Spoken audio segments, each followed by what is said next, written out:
everybody. Welcome to the stream. Thank you guys all for joining. How's everybody doing today?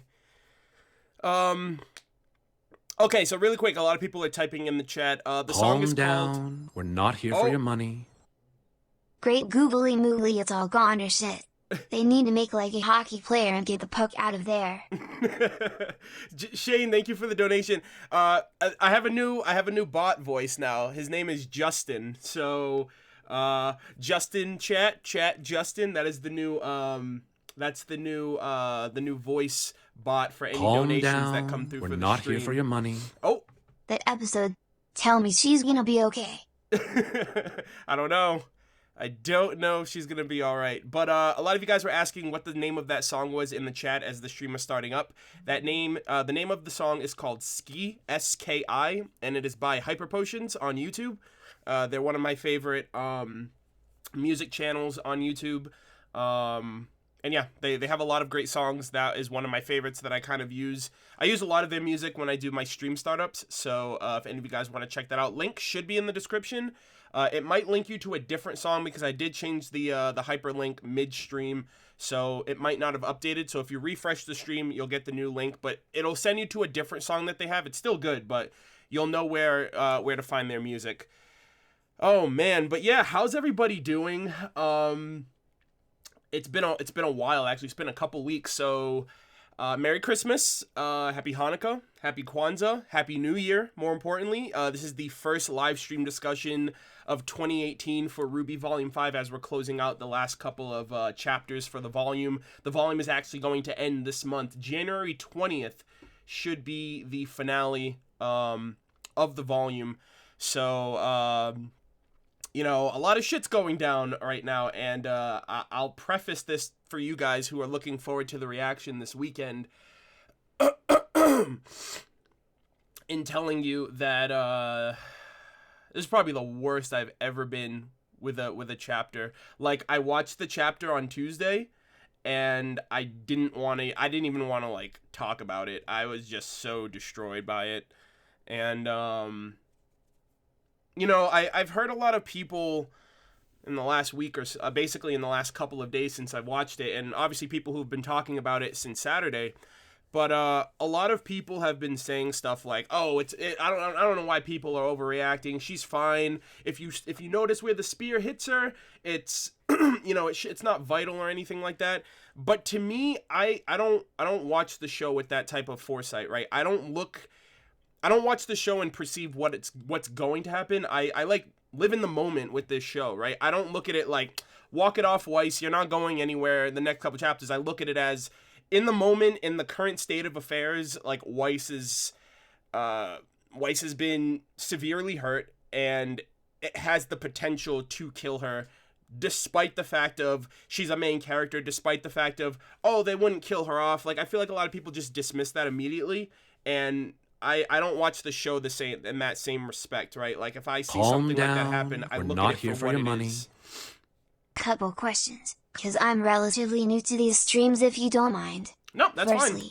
Are you open to theory discussions involving the episode? And secondly, how hype are you for the Volume 5 soundtrack? The Volume 5 soundtrack has been hype, and I think the big reason for that is because they're not giving us a lot of it in the volume, right? Like, I feel a big part of the excitement for a lot of the songs that I listen to, honestly, when the volume soundtracks come out, I look forward to the songs that weren't featured in the volume more than the songs that were. I think the song I'm most looking forward to is Smile, the song that was previewed in the Blake character short. Also, oh no, the Ignite was another one that was featured in the Yang character short. But yeah, I think the soundtrack I'm really looking forward to, because aside from the like the 4 or so songs that we've gotten from the character shorts and the intro, we don't really know what the soundtrack is going to offer us, and I really like that. And I'm pretty sure we're gonna get a new song in the credits. But calm down. I personally enjoy not money. knowing what we're gonna get before we get I've been a mess since last TP. First of hype for Ruby Silver, a bit mad that we didn't get to see Jaune's semblance since the Cinder thing. Also, I have never wanted to stab someone as much as when I saw Cinder throw the spear. Someone stab her now, Plaza. I really like Justin. I really like this voice better than like the default bot voice. He actually has almost like a personality to him. But yeah, and then your second question, theories are kind of up for discussion. I typically don't usually let them over encompass the whole discussion just because like these can go on for a few hours and I am known to ramble in these discussions, so to speak. So, but yeah, I'm open to theories. There are a few things that I kind of want to talk about. There's going to be a lot of discussions more than actually scene by scene discussions. I'm going to gloss over a lot of them because the big factor that happened in this chapter was there was a lot of action, but a lot of it wasn't being focused on. I think out of all of the skirmishes, so to speak, that we got in this chapter, I think the ones that were more focused on was Weiss and Vernal and Oscar Ozpin. Actually, Oscar takes full credit.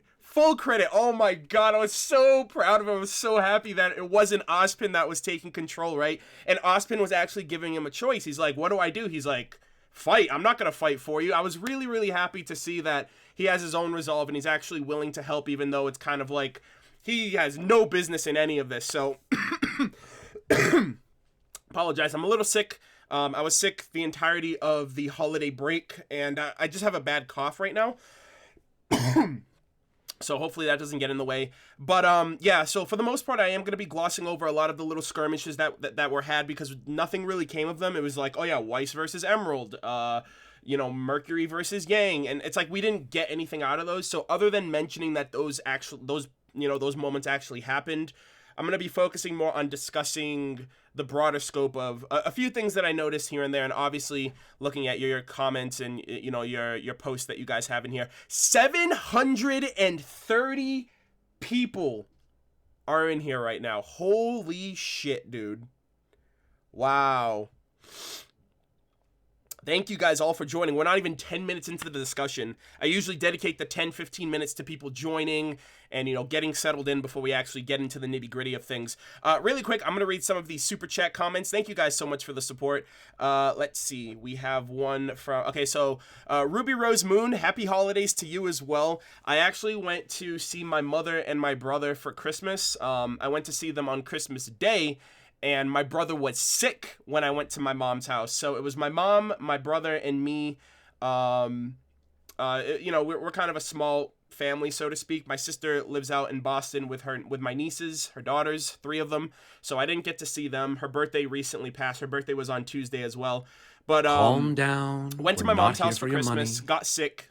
And I've been sick for an you're entire streaming week. Today. I've had a terrible day today, and I'm glad we're discussing this beautiful chapter. Beautiful you chat. and the Get out of community here, dude. cheer me right up. Can't wait to hear your thoughts on all of the RWBY goodness. Yeah. Love you, man, and thank you. Thank you, dude. Thank you very much for joining. Yeah, so first off, oh my gosh, guys, Jesus Christ. This is my first live stream discussion. Hey, welcome. I'm listening at work, lol. Really enjoy your content, bro. Thank you very much. Keep up the good work. If they kill Weiss, I'm throwing my phone across my room.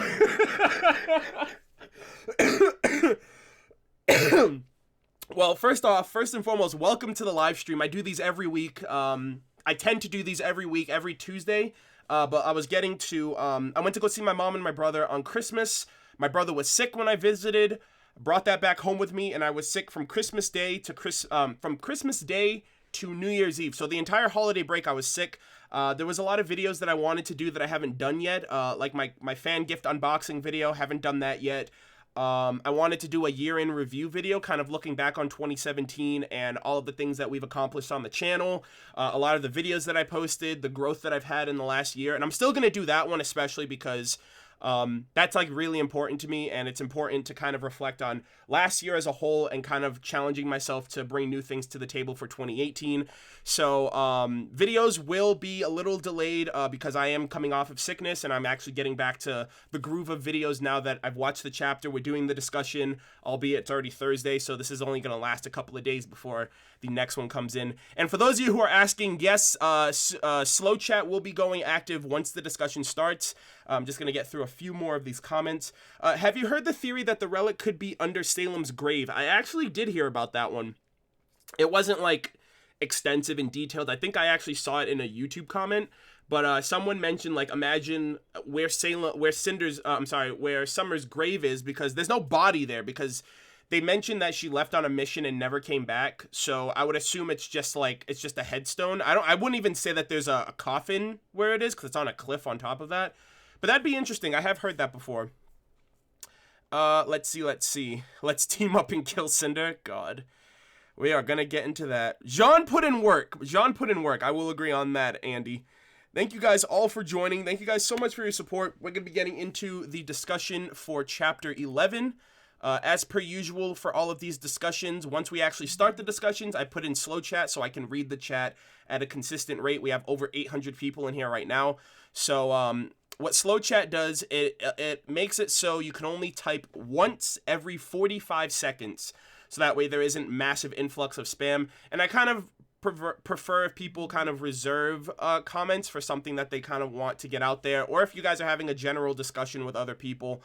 But 45 seconds is kind of what I typically lean on, just because we literally have, let's see how much we have. We have 820 people in here right now, and I'd love to be able to read all of your comments at once. And on top of that, I don't want to kill the mods that are actually in the chat right now, filtering out comments and you know, and bad mojo and all that stuff. So yeah, basically, yeah. Kaido Dan basically said the time dilation of the Calm down. Chat. We're not here for your money. Mel, how you doing? There was a Tumblr post saying to pray for you because you love Weiss, and I thought I'd share because I thought it was funny how well the community knows you. Yeah, I watched the chapter and then I ended up seeing that. I think someone sent that to me after I had seen the chapter. Oh, man, Calm down. We're not here for your money. It was the worst. This is also my first live stream, Yuki, too. welcome. Smile welcome ever since I heard something happened to my girl Weiss. I watched the chapter on the website and couldn't stop shaking and crying. Man. Also, I hope you get better soon with your sickness. Thank you. I'm not sick. Like, I don't have a headache or a fever or anything. Calm it's down. Just this, we're not here for your money. Just this cough. How do you feel about Jaune's semblance? There's a they need to theory show it already. That's how I feel that about he can essentially, have two semblances, due to difficulty of unlocking it. Also with references to the fact that Pierre said Jaune has a lot of aura, etc. Yeah, auras... We still don't really have a way of quantifying what she meant by what does a lot of aura mean. Like, is it enough aura that you can disperse it to other people? Because a lot of people feel like Jaune's gonna be like the healer of his team, and that he's gonna have like a healing semblance, basically.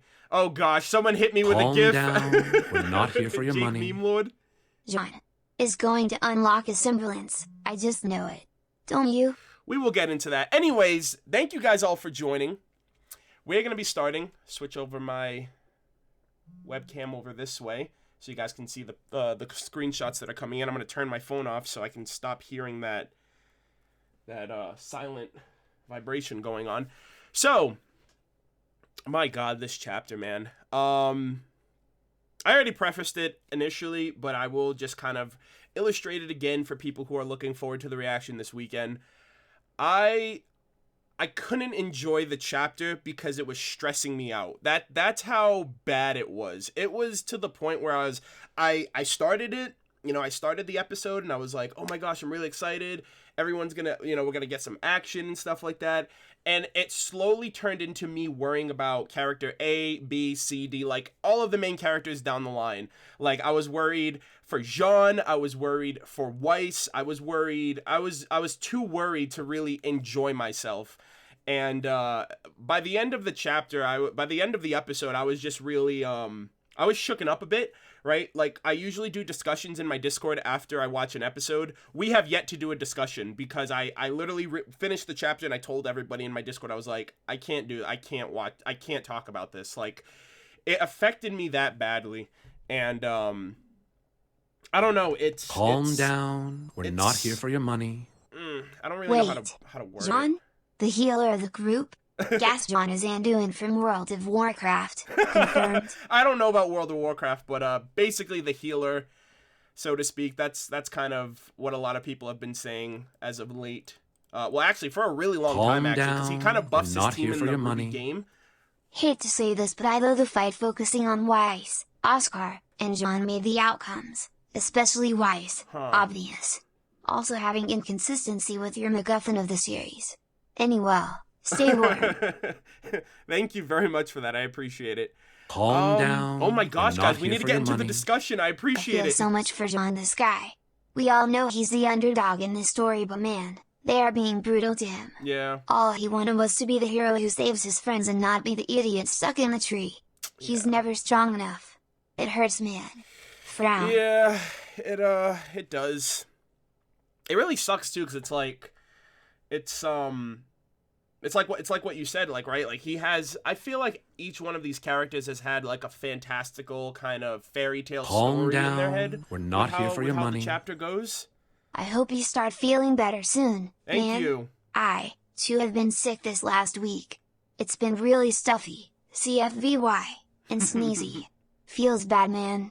Either way, get well soon. Thank dude. you. I appreciate it. All right, guys. We're going to be starting the chapter. Hopefully I can get into this now. I don't want to necessarily turn off donations, but if you guys could kind of just hold off on those, I do appreciate it. Don't get me wrong. I just want to kind of get an actual flow for the discussion at this point. So, first thing I want to say, so we've obviously started the chapter off. I like the design of the moon. I like how Calm down. It looks so different every which way. Money. Oh my gosh, guys, please. I'm gonna be that guy to say it. If Jaune just shut his damn mouth and didn't say to Cinder that the others are more important than him, we might not have been in this situation. Yeah, I mean, he did say that too. What I'm actually going to do is I think I will turn off the notifications as of right now. I'll get a little further, and then any donations that I get, I will go back and read them when I get the chance. Just because I feel like I'm going to be... I do appreciate the support, guys, but I feel like I'm going to be here all day otherwise. And we have a... Oh my fucking god, dude. We have 960 people in here. Holy shit.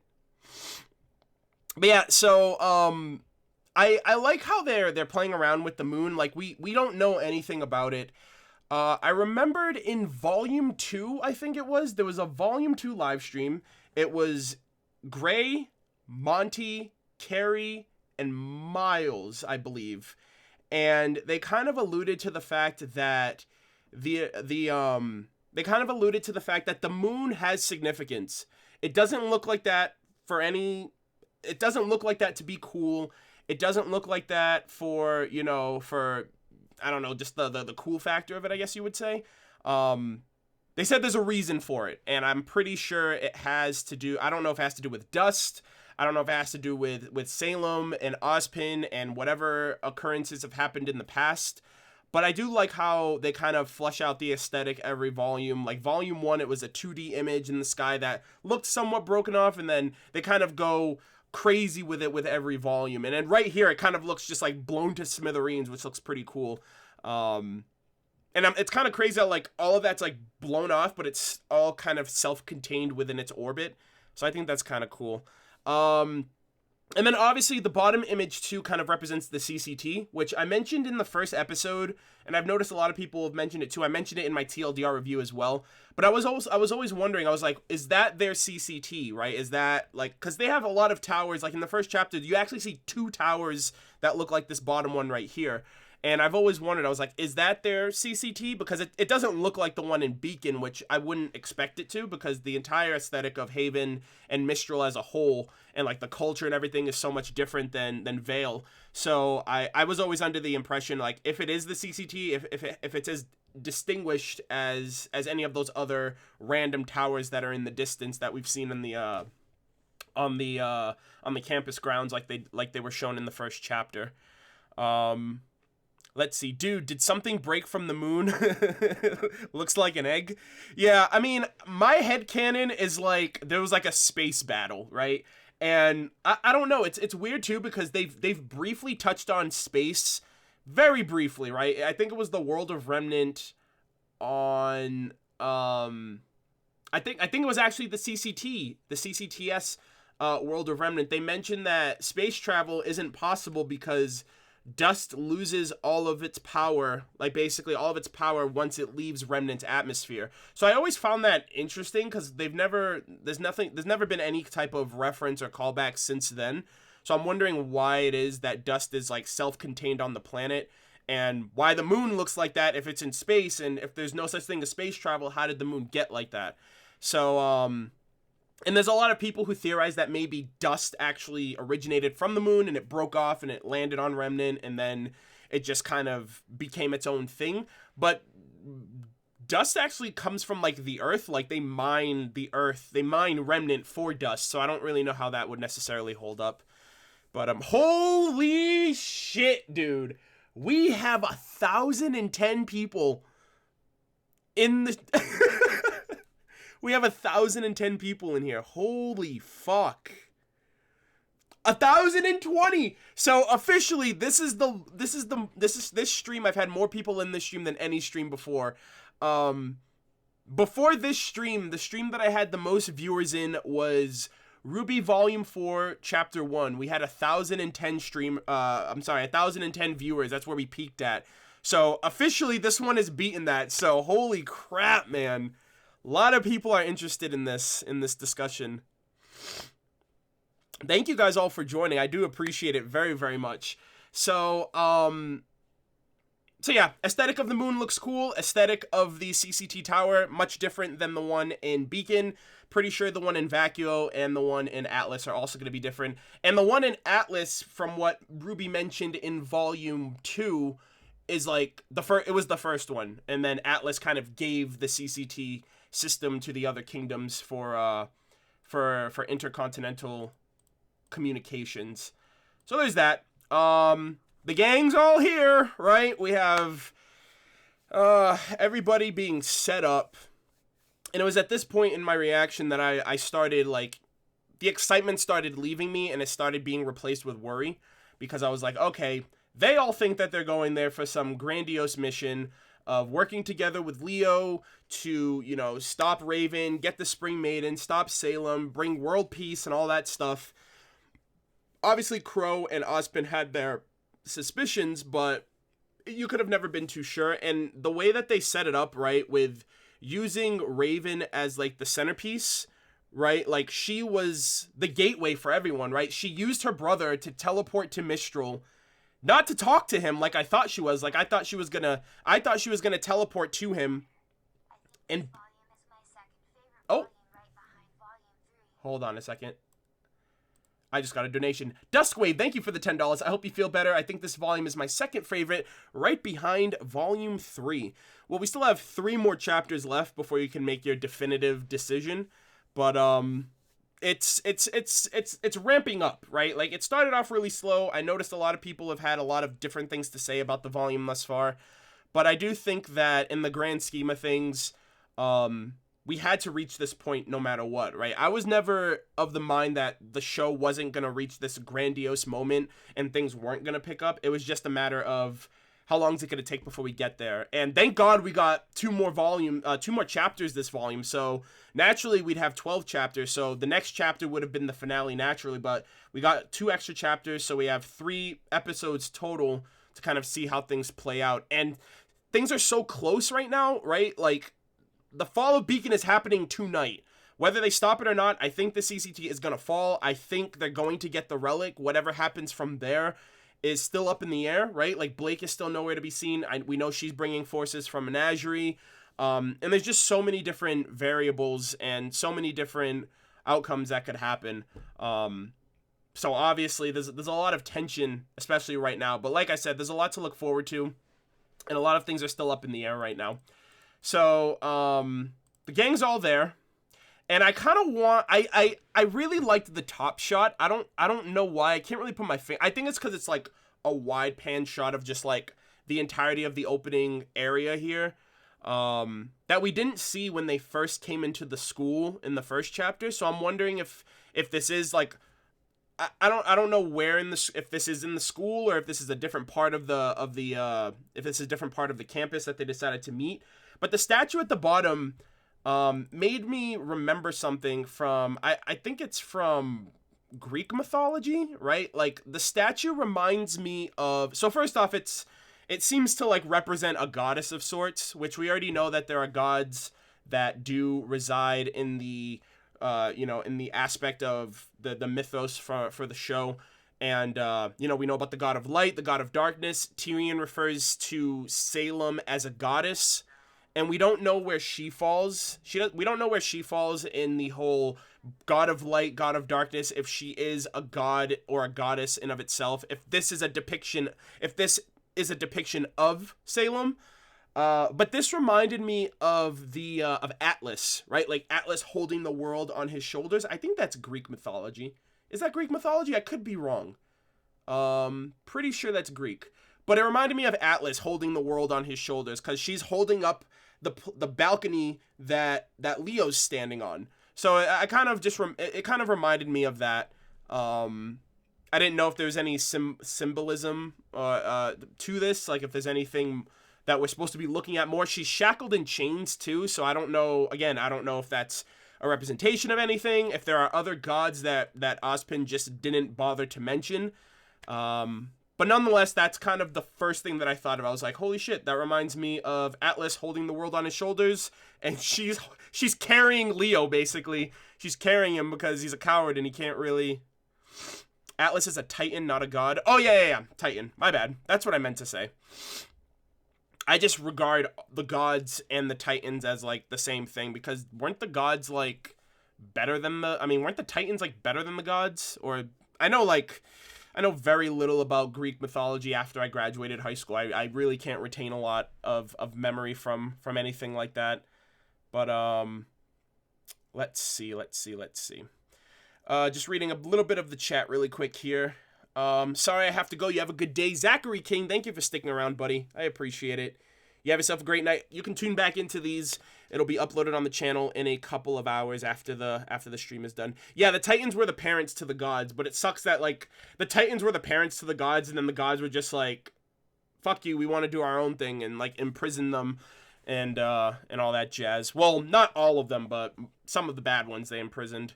And I know, like, the whole story about Zeus and Kronos and Hercules and all that kind of stuff, too. Mainly from the God of War games. That's the only level of retention that I have at this point in my life for the mythology. But, the first thing that I got really, I was just really peeved by was how much Leo, like, drew attention to the whole situation.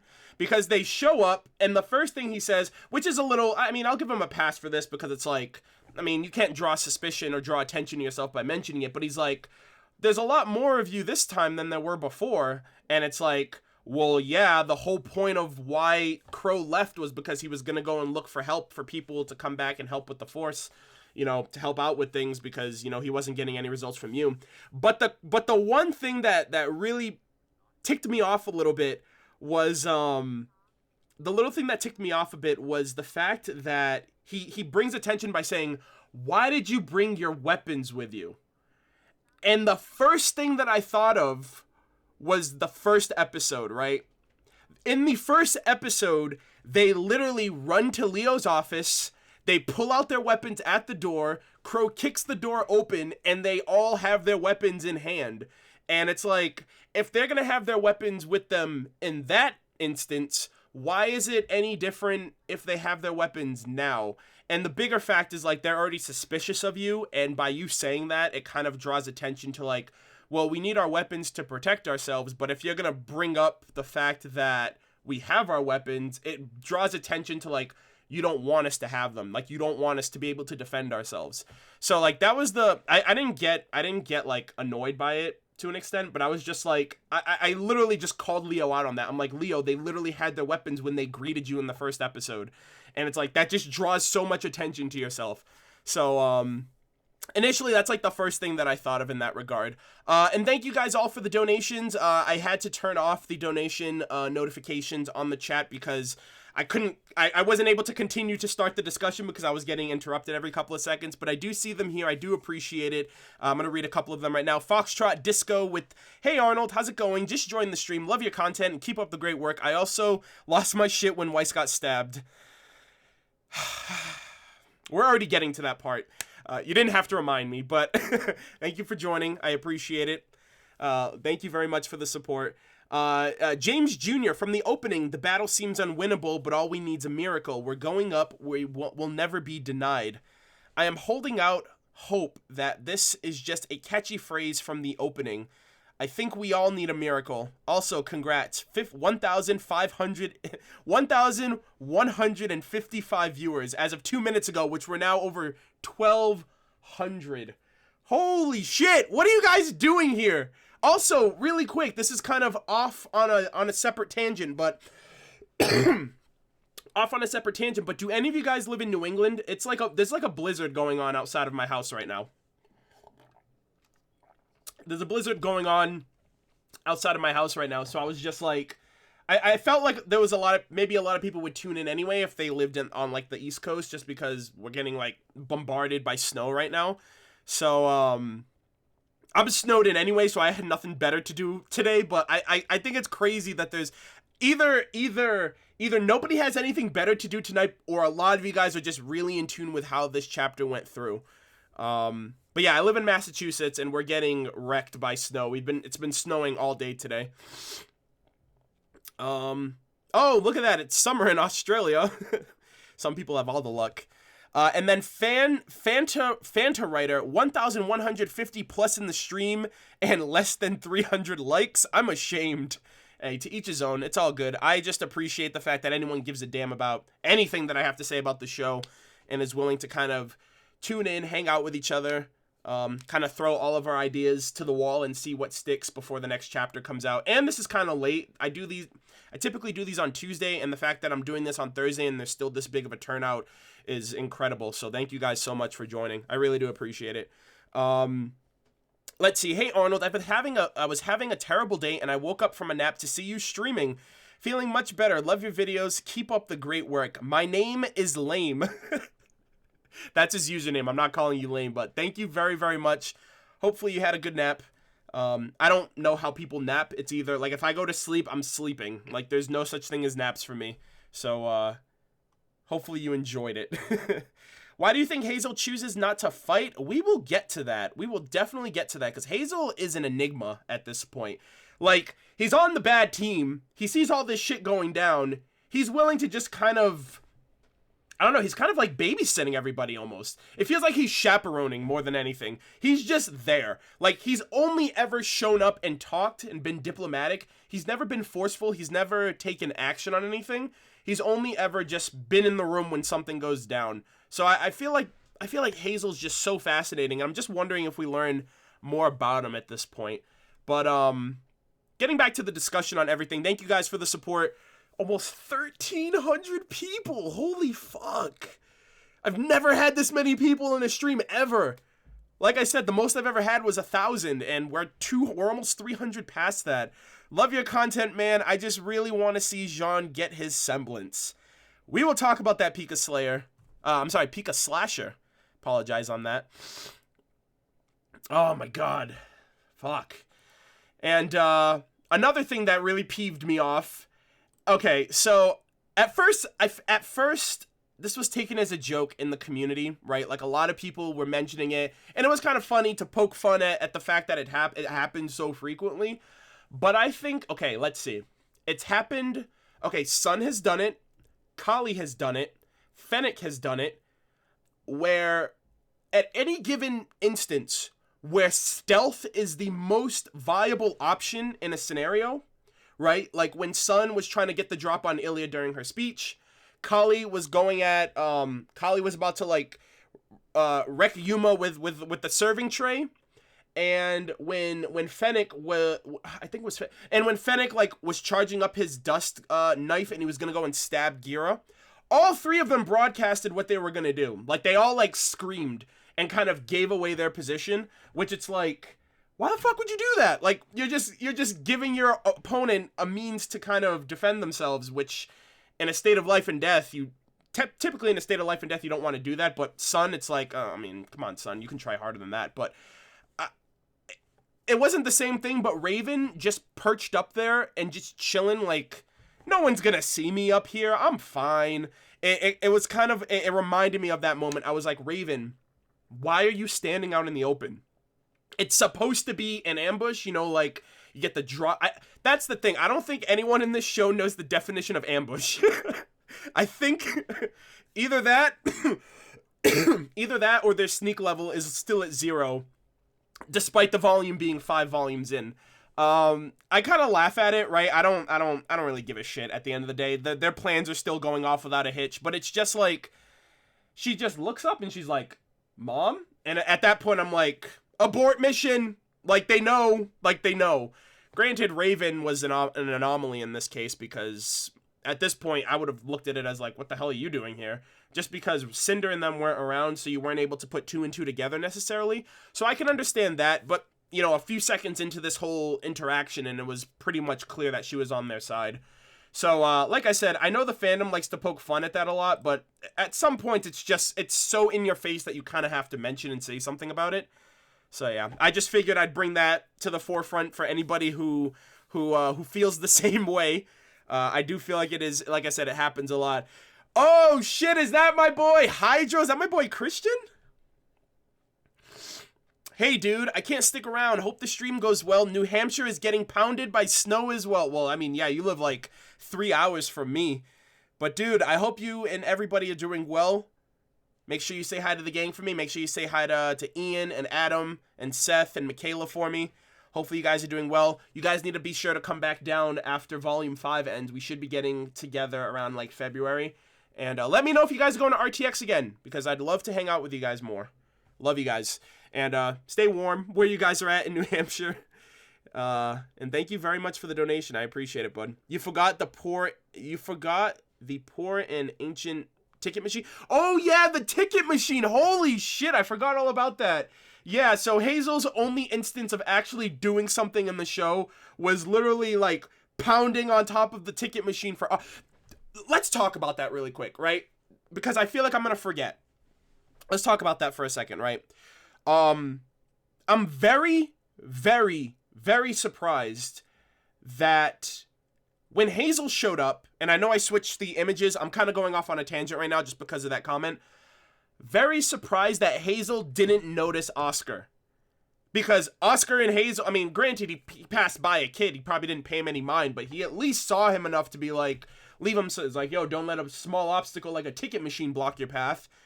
And now they're together, and he hasn't acknowledged Oscar, even though they're in the same room.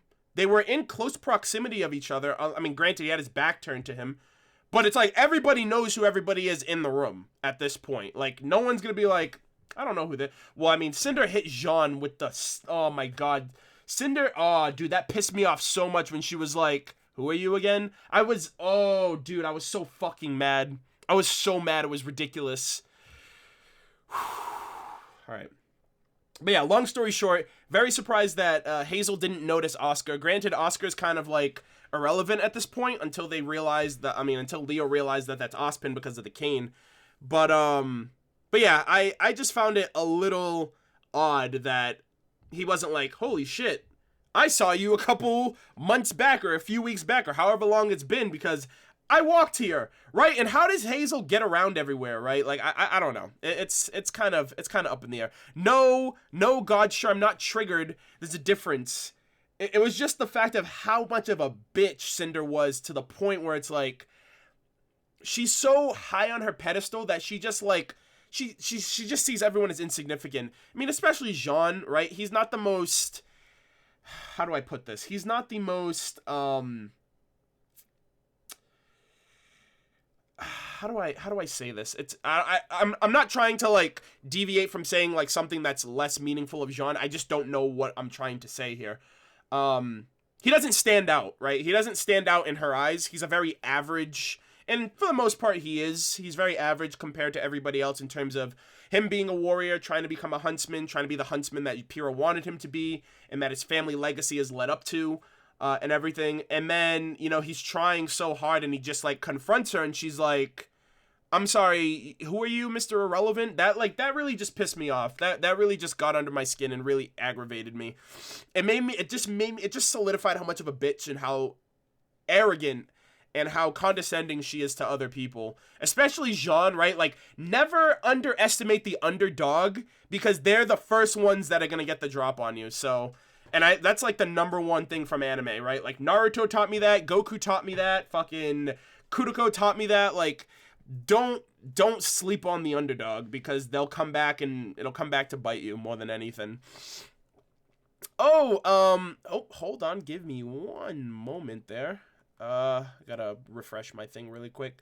Firestar, I hope Weiss gets taken back to Atlas again for the second time and kept alive in cryostasis. It would be similar to Snow White if she was kept in a glass coffin, especially I hope she becomes a Weissicle. Jesus Christ. Thank you for the $10. I appreciate it. Firestar1992. Appreciate your insight.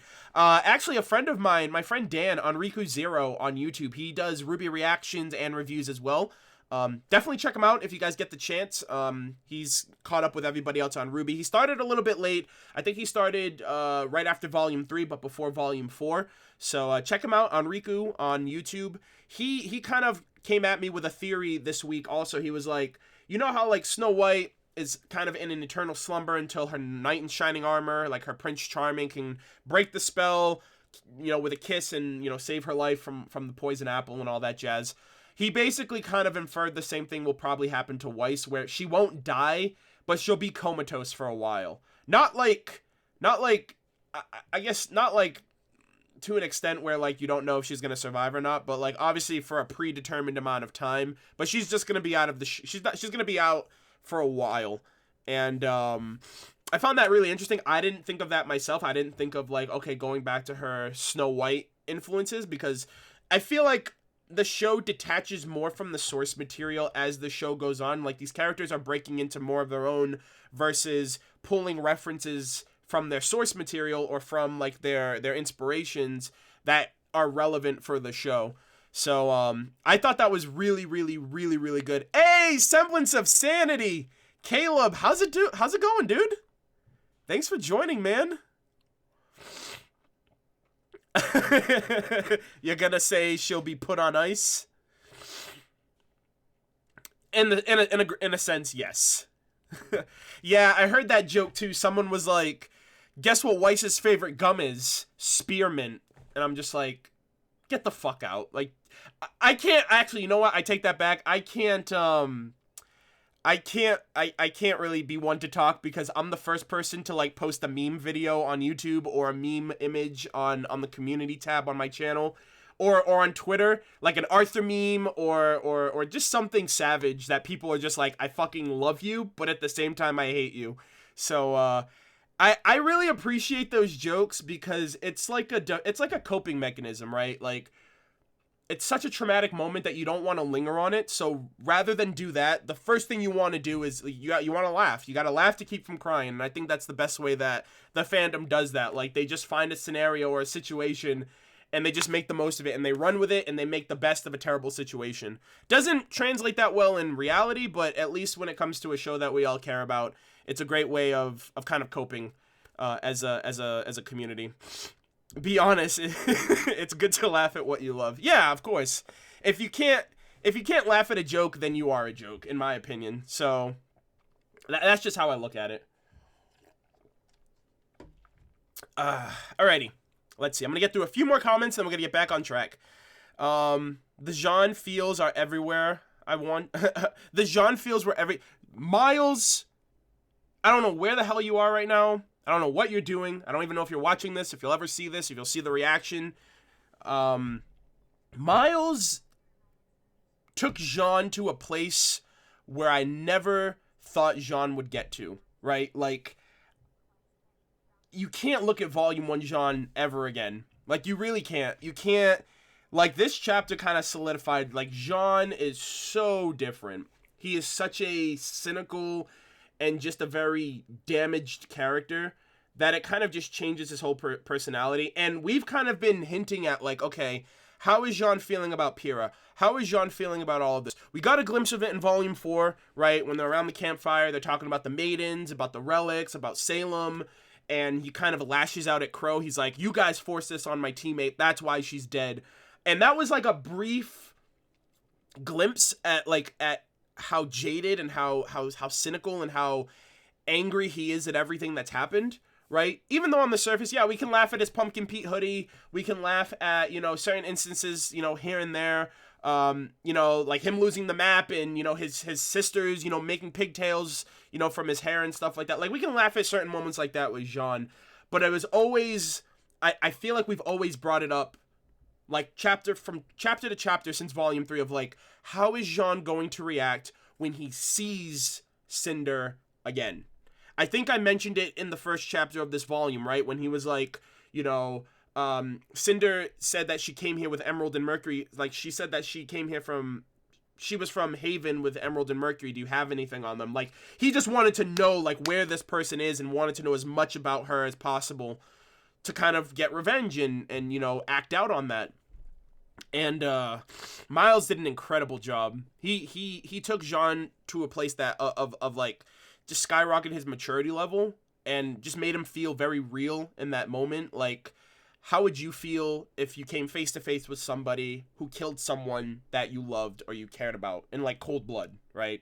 And it hurt a lot to see Jaune like that, because like I said, like, Volume 1 Jaune is a thing of the past. It's so weird to see him. It's so weird to put Volume 1 Jaune with Volume 5 Jaune. It's just like they're two different characters. They I don't know, they see life through two different lenses at this point, and it sucks. You know what I mean? Like, no one should have to grow like that, like Jaune has. And I just really like how Miles I just really like Miles' performance overall on that. Brought out the feels especially. Oh my god, we have 1,400 people! What the hell is happening right now? Why are you guys here? Thank you guys, of course. I'm that was a joke, by the way. I appreciate you guys being here. Let's see. Raven said, you sound like your mother to... Yeah! Okay, so I'm gonna get to that. So basically, back on track here because I'm kind of getting lost in the sauce a little bit here. So Raven shows up, kind of... So the first thing I want to mention about this little thing, I think I asked this question last discussion. Chapter 10 or chapter 9, I believe? The last chapter that had Raven in it. And it kind of dawned on me. I was like, okay, Crow and Raven are siblings. They're twins. Who's older? And I remember vividly asking that. Like, we kind of just threw it up in the air. We were like... I think we came to a consensus in the discussion that Raven was the older one, right? Like, she's the leader of a tribe. And like, when you compare the two, it's like, well, there's no way of really knowing. I think we just gauged it based on the fact of she seems more authoritative, and she seems a little bit more, I don't know, I don't want to say responsible, because Crow, you know, what's to say Crow's not responsible? I don't know, it was just a feeling that I had that she seemed older, more wiser, more mature in a sense. And this chapter confirmed it, because she was like, you've been scheming, little brother. So they're twins, but she came out first, basically. Which I thought that was really cool that we kind of got clarification on that, because we were talking about that. I really, really liked how they confirmed that. Let's see. Jaune using his great sword was so amazing, because he's fighting with Pyrrha's metal at the edge. Yeah, so that was kind of like Pyrrha was stabbing her too, like was chipping her mask off a little bit there. So I appreciate that. I appreciated that as well. It's all psychological. How old is Raven? We don't have numbers.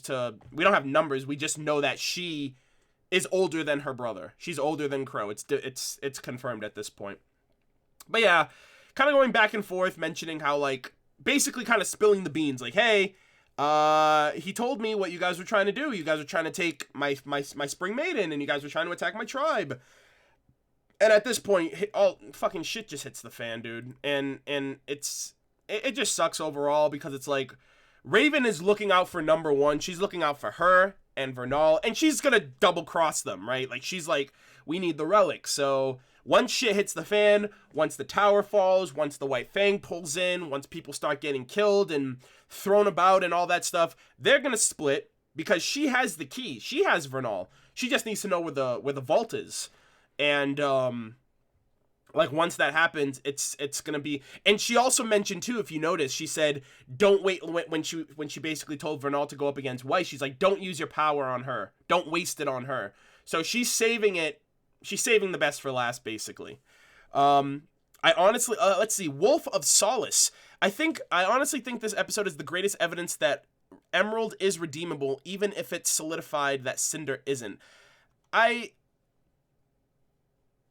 don't know about that. I think I agree to an extent, right? Because it's not like, she's not like gung-ho, like, I'm for the cause, I'm for Salem, I'm for destruction and everything. She's doing this because of Cinder. So basically what Cinder has to do is reach a point where she starts disregarding Emerald and Mercury and kind of seeing them as like cattle, like I guess like pigs to the slaughter, right? She kind of just sees them as, oh, I don't need you anymore, right? Like a means to an end, right? Once she gets the power that Salem's been talking about, she's not going to need lackeys anymore, right? She's going to have all the power she needs.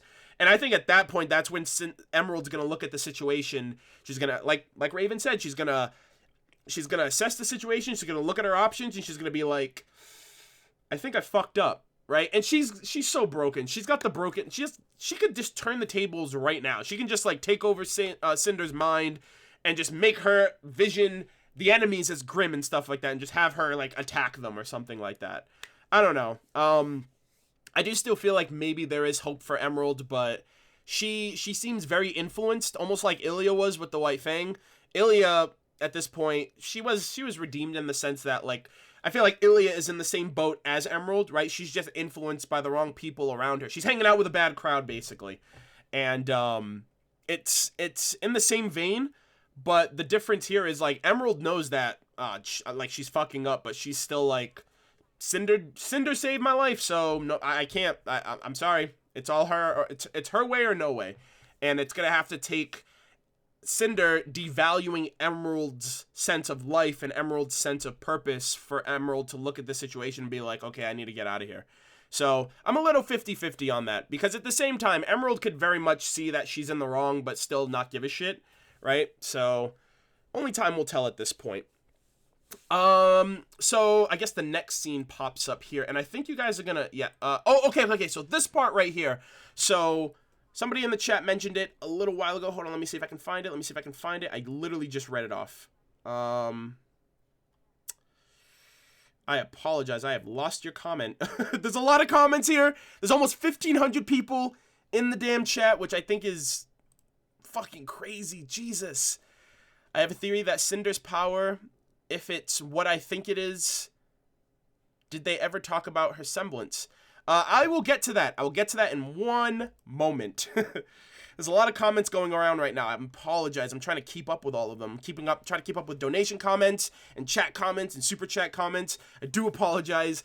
But really quick, I want to talk about this moment here and reflect on the fact that RWBY has been, is, and I think will always be a spitting image of her mother, and I think every sense of the word, right? She looks like Summer Rose. She has the same eyes as Summer Rose. And even here too, Raven says, like, she's just very optimistic and hopeful, right? She's like, we can stop her. You might think we can't, but the fact that we are even standing here is a testament of the fact that we all work together, and without us being together, you know, it's like what Ozpin mentioned too in the World of Remnant. She's like, if the people of Remnant are to speak, they're to do so together or not at all, right? Like, you have to stay unified, you have to stay together. That's how Salem wins. She divides people, and, you know, Raven at the end of the day is playing right into that. And, you know, she's trying to get through. You know what I thought of this? You know, after the fact, I rewatched the episode, and it reminded me of Naruto, right? Now, I'm pretty sure I'm about to lose a lot of you guys here. Bear with me. The reason I say that is because in Naruto, like, when Naruto was going on, like, the manga and the anime, a lot of people jumped on this joke of talk no jutsu, where Naruto would basically talk his enemies out of whatever nefarious thing they're trying to do, right? He got through to Nagato, he got through to Obito, he got through to so many villains, so many enemies, so many antagonists. And it was kind of crazy. I was like, I'm like, is RWBY trying to talk no jutsu Raven right now, right? And I didn't know, like, in my head I was like, and I think I mentioned it in my reaction, I was like, RWBY, unfortunately, RWBY's too pure for the world. Like, she's too pure for Remnant, right? And there are just some people you can't get through to. It's just a fact of life. Like, there are just some people that walk their path, and if they walk into oblivion, you gotta let them, right? You gotta let them walk that path. And if they find out the hard way, at least you can, you know, you tried. And I really loved how, and we don't know anything about her, right? We know jack shit about Summer Rose. And when you get a tidbit, you just take it for what it's worth. You take it all. And the only instance of anything that we learned about Summer Rose was from Volume 2 when when Yang was talking to Blake about Summer by, being super mom, slayer of monsters, and what did she say? Baker of cookies and slayer of giant monsters. And all we know is that she left for a mission, she died, or she left for a mission, didn't come back. A lot of people say she's still alive. I mean, where the hell are you? Unless you're in cryo or something like that. I'm assuming she's dead. But she basically confirms that Ruby's a spitting image of her mom. She says, "You sound just like your mother." And the way she took a twist when the way she said it. Like, at first she says, the tone of which she says, "You sound," and then it turned instantly like vindictive, like just like your mother. Like, at first it was like, "Oh my gosh, you sound like my teammate," like very hopeful, and then it just turned into, "Oh god, you sound like her." So I'm wondering if she butted heads with Summer in the past as well, just based on that statement. Like, "Oh my god, you sound like your mom. You sound like an optimist. You sound like somebody who is too pure for the world and can't really see all the cynicism and all of the negativity and see the truth," right? So I liked it. Yeah, there you go. Spiteful. She sounded very spiteful when she said that. Like she's like, "Oh gosh, I have to deal with another one of you." Like, basically, I have to deal with your mom all over again, because you're basically saying the same thing that Summer would say in that instance. And, opposites attract, I guess. I mean, I can easily see that being like a dynamic in their team. Rooster Teeth, anybody there, if you're watching this, if you are among the almost 1,500 people in the chat right now, please give us a Team Stark flashback. Dedicate 2 episodes, right? Do a Legend of Korra. Do an Avatar 1 2-part flashback with Team Stark. Their how they met as a team, their camaraderie at Beacon Academy, working under Ozpin, going on missions. And I don't know, I feel like they can do a lot in like a two-part episode, like 2 episodes like 20 minutes, or 2 episodes 30 minutes, right? Raise the fucking ante, right? Like, raise the stakes, raise the level of like, I really feel like that's, I mean, there's no other way that I can really picture how they'd give us Summer Rose exposition without doing a flashback. So I feel like, in a way, maybe that's just something they're already planning, something they already have in mind. But how are you going to give us Summer Rose if she's dead? How are we going to talk about this character who's like a cornerstone to everything that RWBY is, really? And how are you going to give that to us if she's dead, right? A flashback. And Kuro Yuri is a definitive factor of why I think this can be possible, because Kuro Yuri is a definitive flashback episode. Not like that Volume 3 flashback where they kind of like showed characters aged somewhat. Like, no, like Kuro Yuri, they literally went years back. So I do think it's very possible. So I really just like the fact that we got a little bit more on Summer Rose in that fashion. And guys, what is happening right now? Dude, we're an hour into the stream and we just passed 1,502 viewers. God damn! Thank you guys for joining. God, I hope you guys like rambling, because I have a lot to talk about. Holy shit, this episode. Thank you guys very much for tuning in. I really do appreciate it. Yeah, it's been an hour already. We've barely touched the surface. We've barely scratched the surface. You guys are going to lose me for a second, though, because we have a lot of interesting stuff to talk about. And this is where a lot of my paranoia and stress that I was talking about earlier kicked in. So for those of you who are currently tuning in, who haven't tuned in from the beginning, you guys will see the reaction this weekend.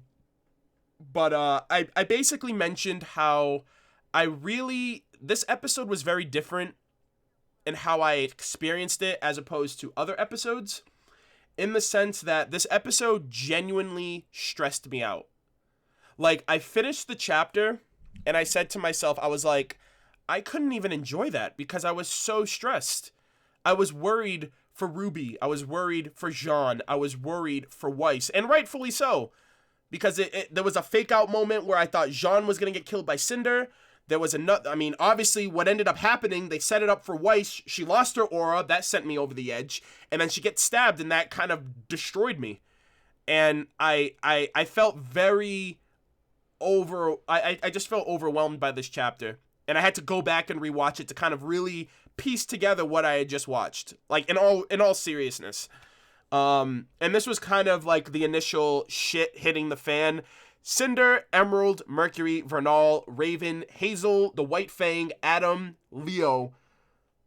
Just fuck, dude. Like, just everybody, again, like all of, like, and I mentioned this in the last reaction, I think, or chapter 9, I think, with Watts and all of them. So, Cinder, Emerald, Mercury, Watts, the White Fang, Adam, and a bunch of Grimm. Those are the faces of the fall of Beacon Academy, right? Watts created the virus that he gave to Cinder. She planted it in the CCT. Cinder was the ringleader. Emerald and Mercury were the accomplices. The Grimm were kind of the backup. The White Fang were the backup. Adam was, a setter, like a focal point for the White Fang showing up and all that. But these are the faces that you're seeing on the screen. These are the faces of the fall of the fall of Haven at this point. I can't even really call it the Battle of Haven because this is hardly a battle. School's not in session. Majority of people aren't around. Blake, nowhere to be seen, right? We know she's coming in with forces from the,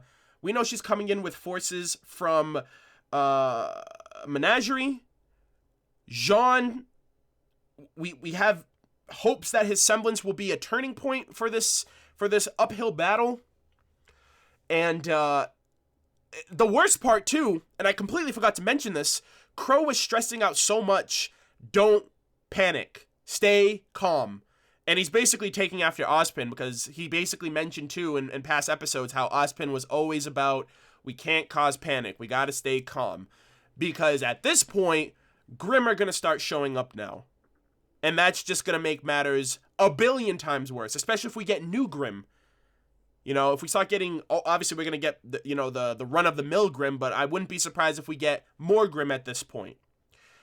And, I don't know, there was so much going on for me to care by the time I finished watching the episode, because I was just destroyed. I couldn't really do much after that. I was I was at a loss of energy, and I mean, you guys will see it this weekend. It was unlike anything that I've really kind of tried to get over with this show.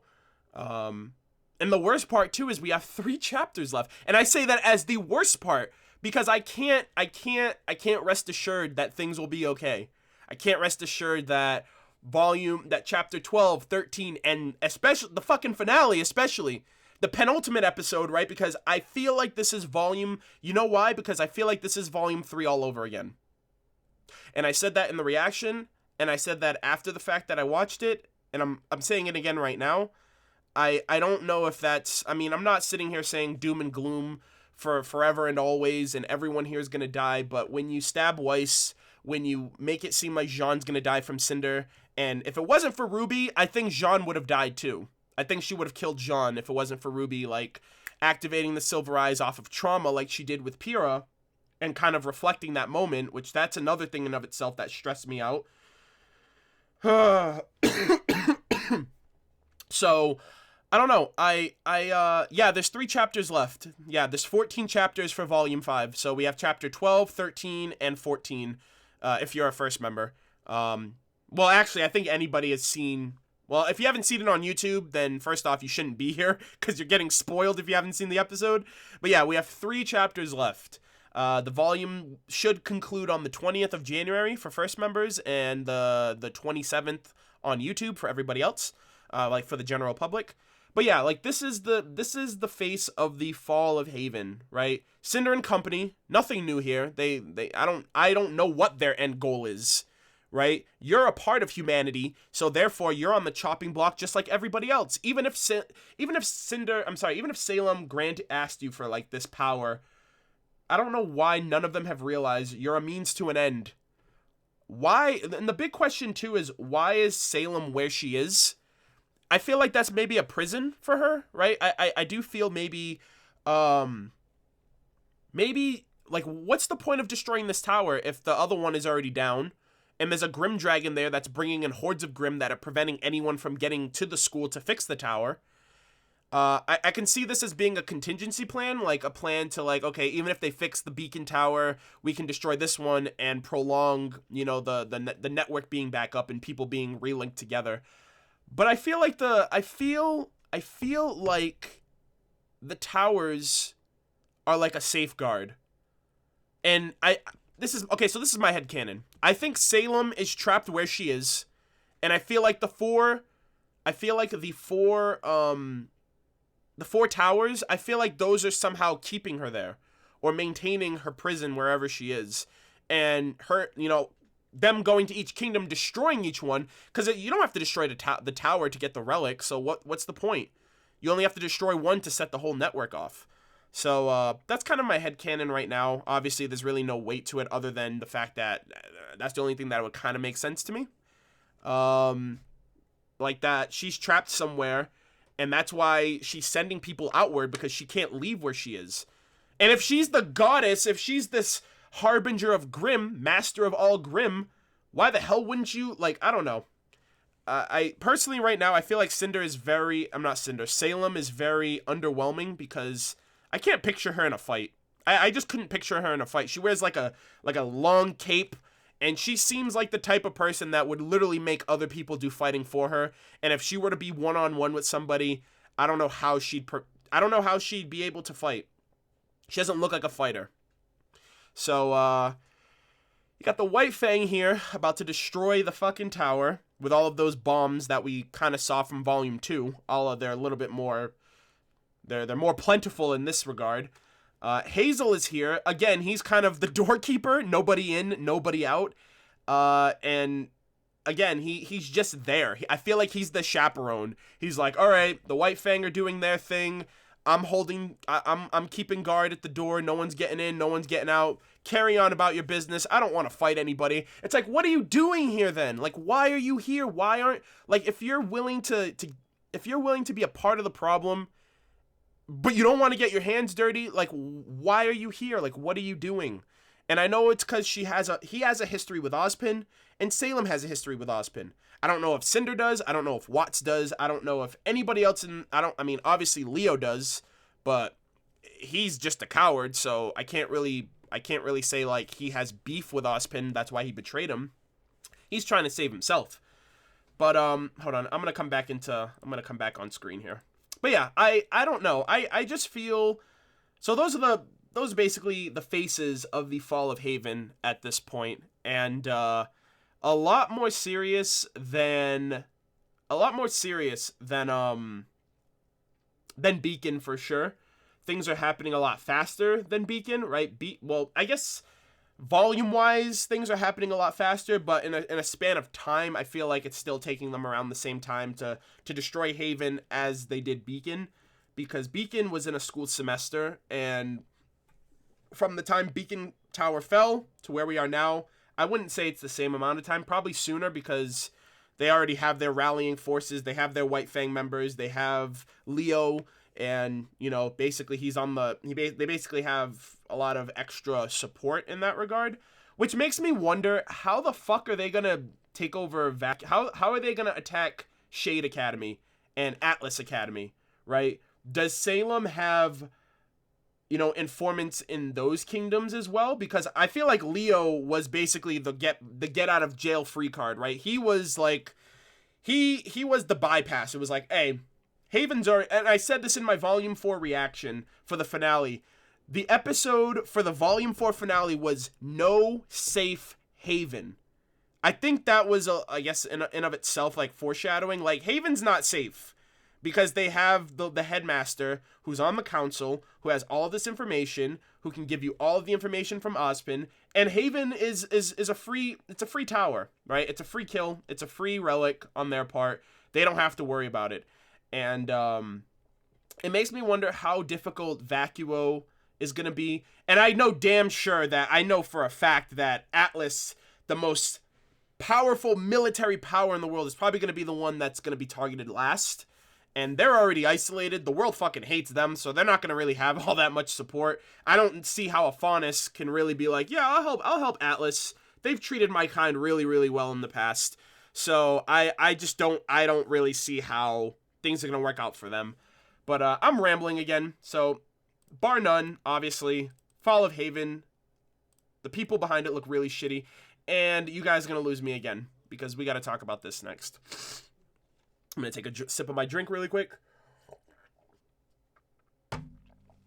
So I already mentioned it, but Miles did a great job with Jaune. This is a part of Jaune that we've never seen before. This is a part of Jaune that he's kept very reserved and very close to his chest. And like I said earlier, we've seen outbursts from him. We've seen moments of, struggle and moments of I guess just downright depression, right? Him practicing with Pyrrha on his scroll, him lashing out at Crow after he told them about what happened with the maidens and talked about the relics and explained what happened to Pyrrha, and he basically saw it as them, using her for their advantage, which is pretty fucked up in my opinion.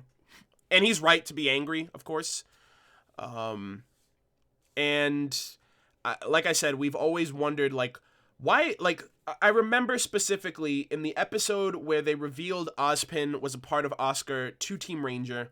I remember a lot of people after that episode and subsequent episodes with, Oscar and company together with Team Ranger. I remember a lot of people saying, why isn't Jaune lashing out at Ozpin? Ozpin's in the picture now, they're together. Why is Jaune, not, why isn't he attacking Ozpin? Because Ozpin was pretty much the ringleader of, he's kind of at the center of why all of this is happening, right? He created the maidens. He brought the maiden situation to Pyrrha, got her caught up in the crossfires, got her killed, and in Jaune's eyes, I feel like Ozpin's more responsible than anybody for her death. And so a lot of people said that. A lot of people why didn't he do that? And personally, I feel like number one, because Oscar's a part of the Oscar's a part of the equation, and you don't really want to direct that to someone who has nothing to do with what's happening. But more importantly, Jaune realized at the end of the day, Ozpin didn't kill Pyrrha. Cinder killed Pyrrha. And that's been the most uneasy thing about all of this is and I mentioned it earlier, which was, how is Jaune going to react? How is Jaune going to react when he sees Cinder again, right? It's been months. It's been months since that happened. And he gets on, he goes on this passionate, rageful,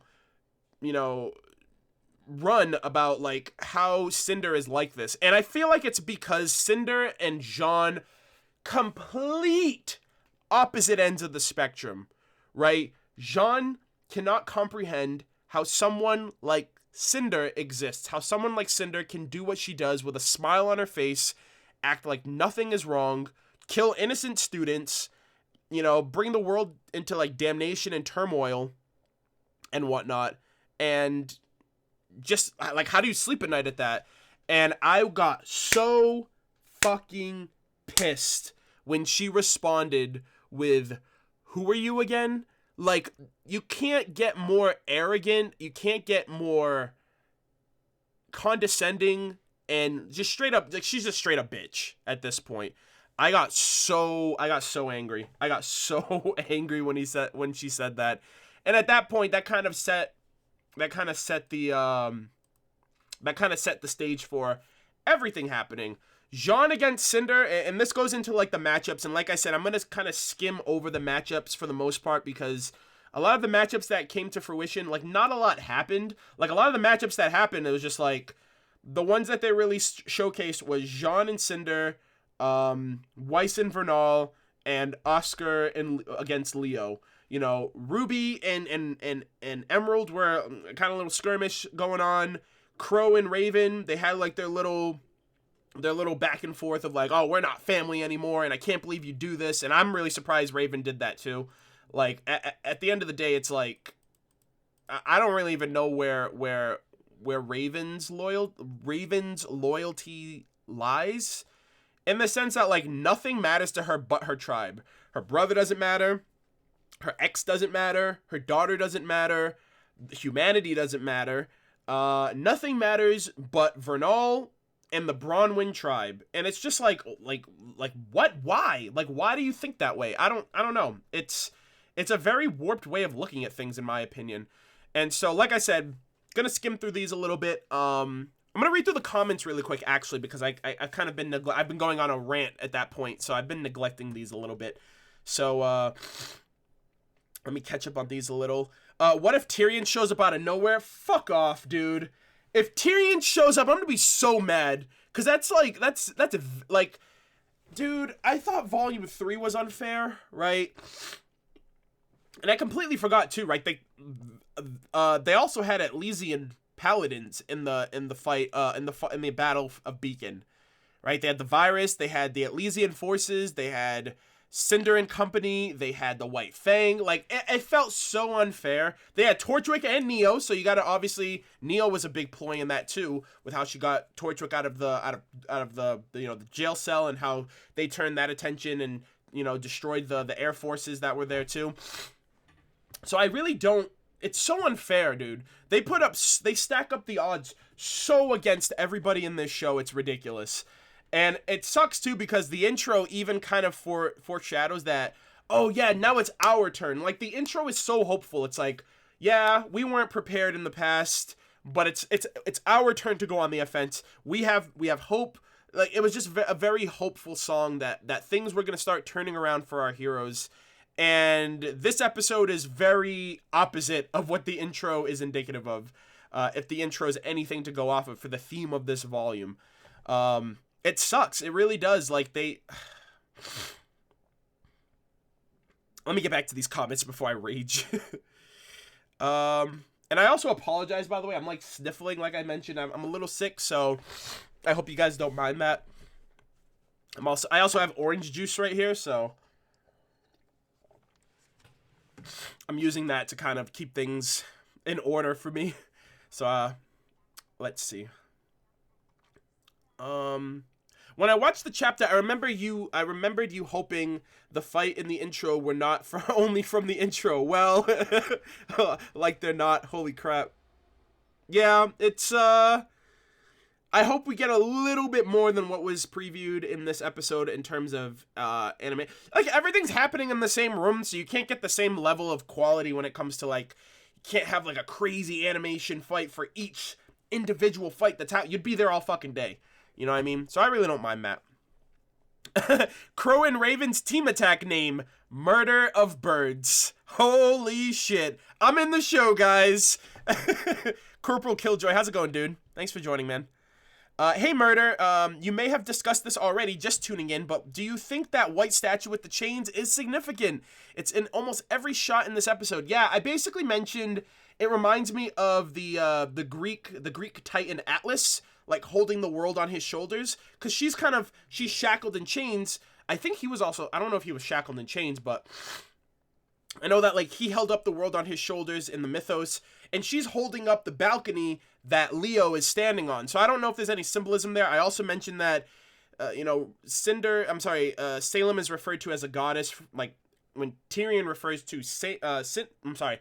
Tyrion refers to Salem as a goddess. So she could be a part of some mythos with the gods. Maybe Ozpin failed to mention that, you know what I mean? Because I wouldn't expect him to reveal every single secret in the world of Remnant. So it could possibly be. But I feel like maybe that there is some significance to that statue than just for show.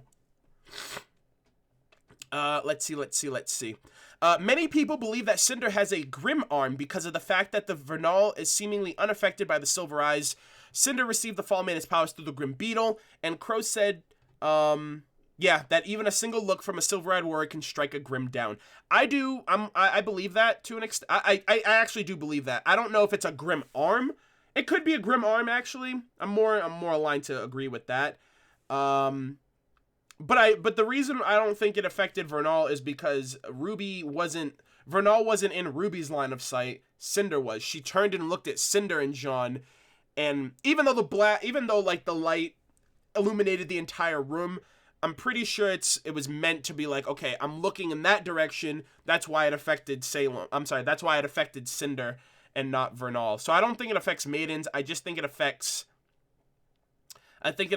how Cinder got the Fall Maiden powers through that that glove with the Grim Beetle that Salem gave to her, which that could be played as like a double-edged sword too, because it's like only Salem really knows what that glove is capable of and what effect it has on Cinder and what it can do to Cinder. And so it could be a way of how Salem can control Cinder. Like if Cinder decides she doesn't want to, if Cinder doesn't want to do it anymore and just wants to leave, she could be like, nope, I got the Grim's inside of you, it listens to me. For any of you guys who watch Teen Titans, right? Like the really awesome like TV show, I used to watch that during middle school, like into late high school days. But the episode with Slade, how he kind of he took Terra as his apprentice. Terra, for those of you guys who don't remember, she's the one who like basically was an earthbender. I think did that come out before Avatar?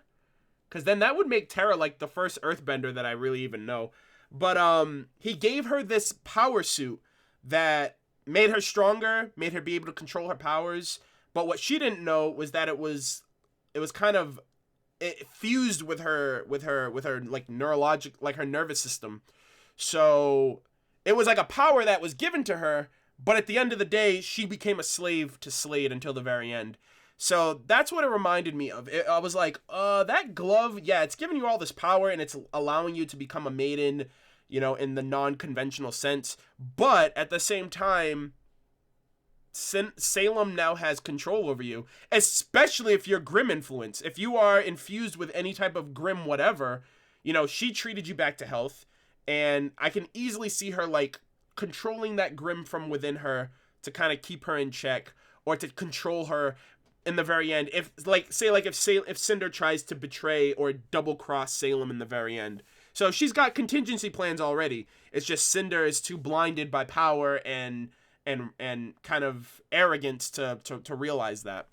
So oh yeah, Slade is Deathstroke, by the way, but I don't really know about comics and stuff like that, so I didn't even know that until the Batman video game. I think it was Batman Origins. I think that's the one with Deathstroke, or one of them. I don't really know DC or Marvel or whatever, so I don't know any of that kind of stuff, but I know Slade from Teen Titans, which I found out after the fact that he was actually Deathstroke, so I thought that was kind of cool. The good one, Arnold? Well, I mean, I said Teen Titans. I never said Teen Titans Go. I've never watched Teen Titans Go, but I know that a lot of people, it's pretty trash. So yeah. Let's see. The official Rosatron. Thank you for the $10 super chat, buddy. Appreciate that. Neo King Toe, stay strong, man. I'm trying, dude. I have no more orange juice. I have a little bit left. And those are my famous last words. If anything else happens after that sip, it's been real, it's been fun, but it hasn't been real fun. Thank you, guys. Let's see. Let's get back on track here. Let's see. I'm trying to catch up with donations, guys. I apologize. Calling it now, Jaune semblance is a healing semblance. Also, love your discussion. Jacob Furihime, I think that's how you say that. Furihime or Furihime. Thank you very much for that. Appreciate it a lot, bud. Let's see. In his anger, do you think Jaune's semblance will be revealed in the next episode? I'll talk about that in 1 second. Let's see. Ray 2D Kill. Thanks, YouTube, for not notifying me that my favorite YouTuber has streamed. Arnold, I hope I didn't miss much. No, you didn't. Thank you for joining. I appreciate it. I don't know why some people get notifications, some people don't. It's kind of up in the air. I'm dying over here.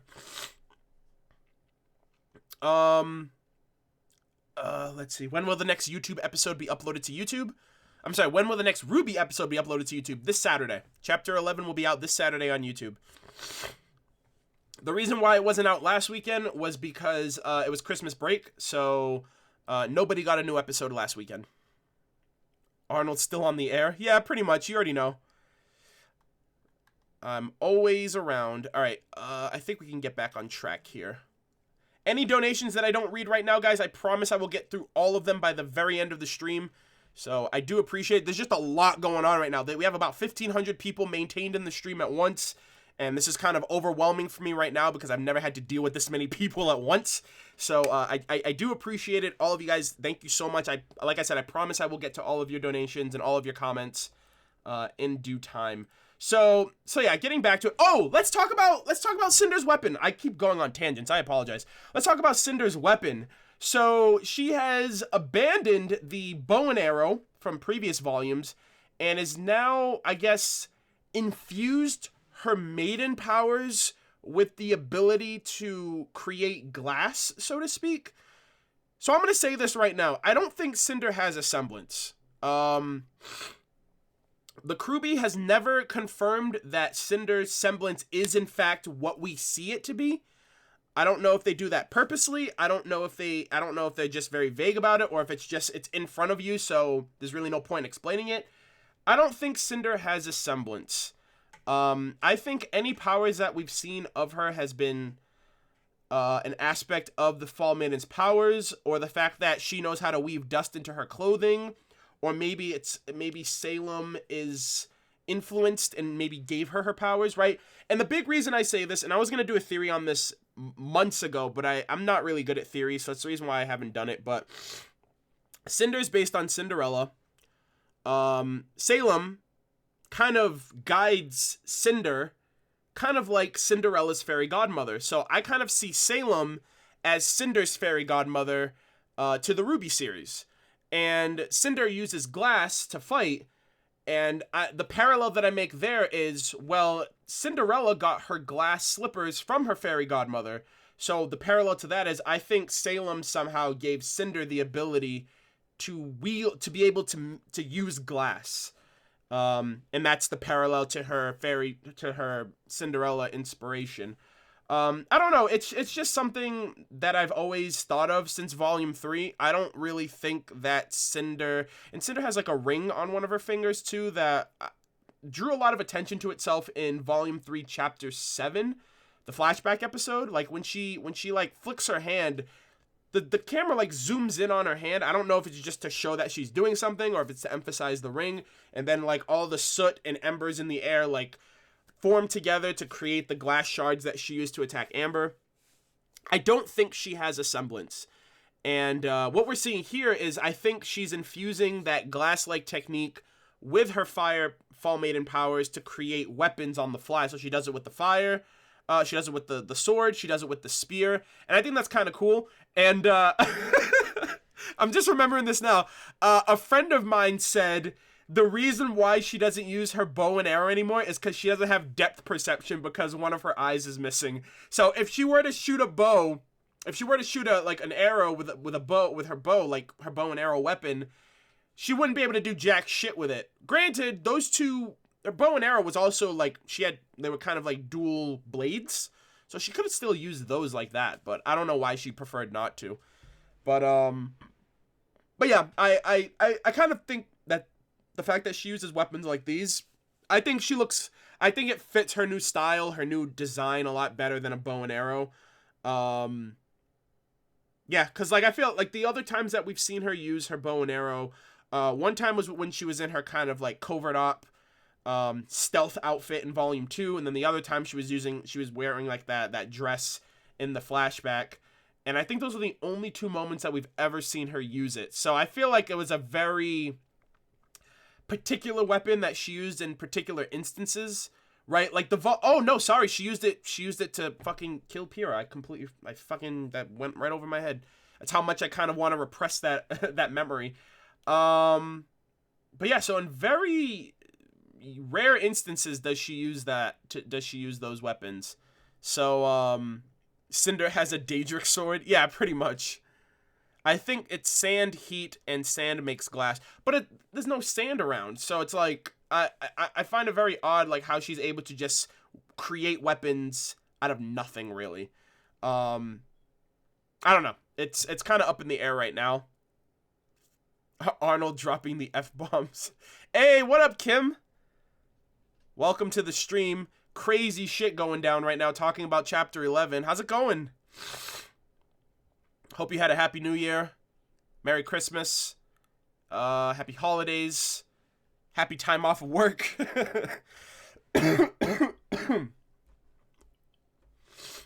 Hopefully you guys are doing great back at the studio. Or at the office. What am I saying? Studio. I think Jaune's semblance will somehow be some sort of healing power. Cause I got you. Wait, hold on. It's not RWBY without the W. Yeah, I mean, a lot of people are saying that, but it would be a first, right? It's like the show's Naruto and then Naruto dies. It's like, well, it's not real. Like the show's Naruto, so I feel like that's a trope, not a trope, but it's like a staple, right? Like if the show is named after a character, then that character can't die. But what if Rooster Teeth changed that up, right? It's still RWBY. Weiss's influence will always be a part of the show, whether she's there or not.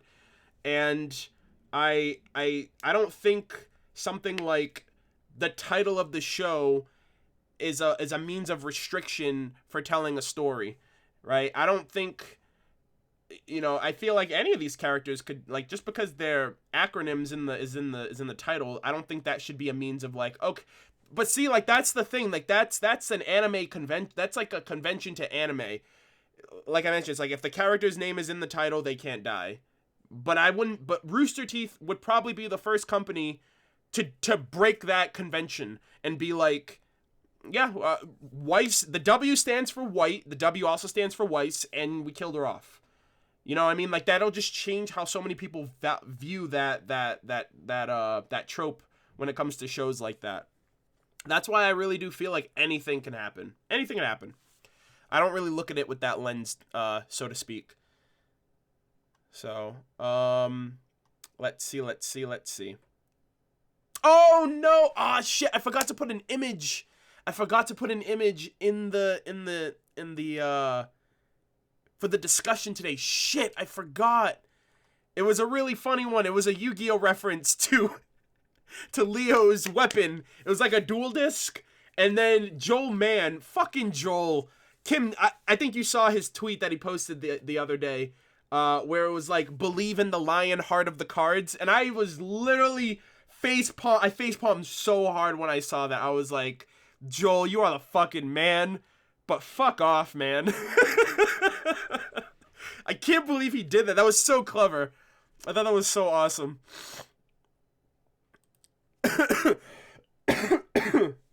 Arnold, what's your Twitch? Plus, will you be getting Monster Hunter World? Plus, I'm thinking Blake would run into Neo because the Crewbie said Neo is going to be back this volume, right? They had not confirmed that she'll be back this volume. They said that she is still a factor. They just confirmed that she'll probably show up in future volumes, but they never specified volume 5. Oh, my Twitch handle. My Twitch is twitch.tv/MurderofBirds. I'm playing Breath of the Wild right now. I just finished Super Mario Odyssey. So I've been streaming. I'm going to be streaming again on Monday after Chapter 12 comes out. If Chapter 12 doesn't fucking kill me. But, yeah, I'm playing Breath of the Wild right now. Just finished Super Mario Odyssey last weekend, actually. Octodad, more like Octodead. Yeah, that stream was really, really fun. So yeah, if any of you guys are in here, you guys don't know, I do stream on Twitch as well, play a lot. I do all of my gaming stuff over there. I'm going to try to see if I can migrate some of that stuff back to YouTube, just to kind of diversify the channel and be more than just RWBY stuff. But yeah. Alright, let's see. Alright, so back to the discussion. Really like Cinder's weapons, going up against Jaune.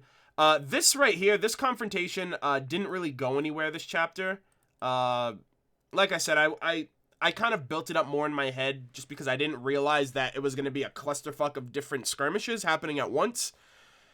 But it's obvious. I mean, this is a very likely matchup after Volume 3, and Mercury Mercury was smirking the entire time. He was like Smirkery this entire episode. Like every image I saw, I could have sworn he was smirking at some point. Except for like like I picked this image right here because he transitioned from a smirk to an irk. So he was Smirkery, but now he's Irkury.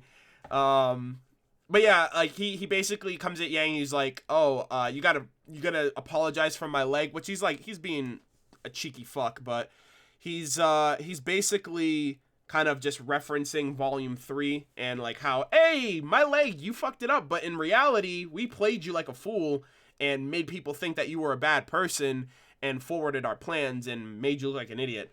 So, and kind of had her friends questioning had Blake questioning if Yang would really do something like that. And that kind of led to the downward spiral of Yang towards the end of Volume 3, leading into Volume 4, especially what happened with Adam and all that stuff. So yeah, I'm really looking forward to if they express anything with Emerald and Mercury again. Oh, really quick, do any of you guys read up on the RWBY status charts? I forgot I think it's N7 Brendan. I think that's his username. So like every week he does these RWBY status spreadsheets where every character that's in the episode is he kind of has like an update on like their status, but he's really comedic with it. It's really fucked up. But he basically says, like, when it comes to Emerald and Mercury, he basically calls, like, their encounter this episode a cripple fight. And I'm like, that's so fucked up because Yang lost her arm and Mercury lost his legs. So, I just remembered that right now, like, right on the spot. Da-da-da-da-da. Da-da-da-da-da. Oh, wait, did I say on the spot? Yeah. Okay, there you go. I get on the spot and off topic in my head mixed up when it comes to their intros. So, yeah, I kind of screwed that up a little bit. I love those status charts. Yeah, for the longest time in Volume 3, during Volume 3, his status for Raven was, like, left to get cigarettes and never came back. Which now it's like, well, you could have just smoked all those cigarettes into oblivion because you're a shitty mom. Let's see, Neo King Toast. I hope to God that Yang's first line to Mercury will be, "So, how's your leg?" And she'll give him that signature smirk. Yeah, there's a lot of expectations right now. The worst thing right now is that Adam's nearby. And I didn't realize this until I rewatched the chapter. But Adam's nearby. And in the same vein of Jaune, right? Like, we were always thinking, how is Jaune gonna react when he sees Cinder, the person that killed Pyrrha? And in this flip side right now, like, things right now are bad, but I feel like they're gonna get worse before they get better. I really do feel like this is Volume 3 all over again. But, like, how is Yang gonna react when she sees Adam again? He is literally, like, he's probably right outside this room. He was right outside when they were, like, planning the charges on the tower. So he's within distance of Yang right now. And if she sees him, I feel like that's going to be bad on her part too. And hopefully if that does happen, Blake shows up at the perfect time to stop him. And both of them confront him together because Adam is the constant for why both of them have had, like, conflicting issues, right? Like, her PTSD is from Adam, you know, from what happened to her in Volume 3, and Blake's issue with Adam is, like, how she always runs away, and she ran away to protect Yang from him, but Blake's nowhere to be seen, but she's still within danger if he sees her again. So I don't know, I'm super stressed out right now about all this. Hey Arnold, love your stuff. Average 11. Hey Arnold, love your stuff. Just the thought, if the Juniper death theory is to be believed and Jaune and Cinder are fighting, Jaune is likely going to die by the end of the volume. Not that I want that to happen, of course. Let's hope not. Actually, now that you say that, I mentioned it earlier that if RWBY didn't use her silver eyes, I think Jaune would have died. And I think that's what the whole buildup was, like, RWBY's, like, the slow move, like, the slow turnaround, RWBY looking over as Cinder and Jaune are both colliding, and she thinks about what happened with Pyrrha. She reacts, her eyes activate, and stops Cinder. But I really do feel like Jaune would have died if that happened, if that didn't happen. And another thing to support what you said, and someone mentioned this last year. No, not last year. At the end of Volume 3, I think. Right? Jaune is based off of Joan of Arc. And in that storyline, Joan of Arc was burned at the stake. And burned by fire. And Cinder uses fire. So, that could very well still be that could still very well be a factor, that Cinder could be the result of Jaune dying. Or maybe this was the prevention of it. Maybe that was to be the case, but RWBY interfered and prevented that. So that in of itself right there could have come to fruition had RWBY not interfered. But yeah, I don't want that to happen either. God forbid. Like, I thought Jaune was going to die initially, and then when RWBY activated her eyes, I was getting Volume 3 flashbacks, and then they cut to a flashback of Cinder killing Pyrrha, and that just... At that point, I didn't even really care about the episode. I was just like, please, nobody die. Please, nobody die. I was just on, like, high alert the entire time. Not gonna lie, the only thing I'm hyped about is your reaction to Cinder breaking the ice. Get out. Thank you for stopping by. But you need to leave.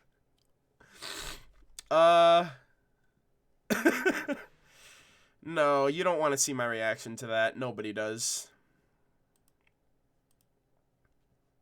Plot twist, I'm not uploading my reaction this weekend. There you go. No one's going to see it now. Oh, man. Oh, God. All right, let's get back on track. So this interaction, again, another fight that really didn't go anywhere. Like, Raven and Crow, they've been hyping up. They didn't hype it up. Like, I feel like hype is more of like a fan community-driven thing. Or perpetuates by the fandom and the community. Yeah, like it was mentioned in the early chapters, chapter 1 actually, that Raven and Crow are evenly matched. Raven and Crow are evenly matched. And, you know, they're both very skilled. We haven't seen what Crow is capable of with his scythe, so we haven't really seen Crow at his A game, like at his, his highest level of skill. But Raven has mentioned that she's better. She's like, my brother's good, but he's not that good, and I can handle him. So, and she's older too. So, and we don't know what she's capable of either. We've never seen her fight. I'm wondering why she always uses her red blade, even though she has like 20 different colored blades in her weapon case, like her sheath. That I'm assuming all of them have different dust properties. Like she's got pink ones and green ones and red ones.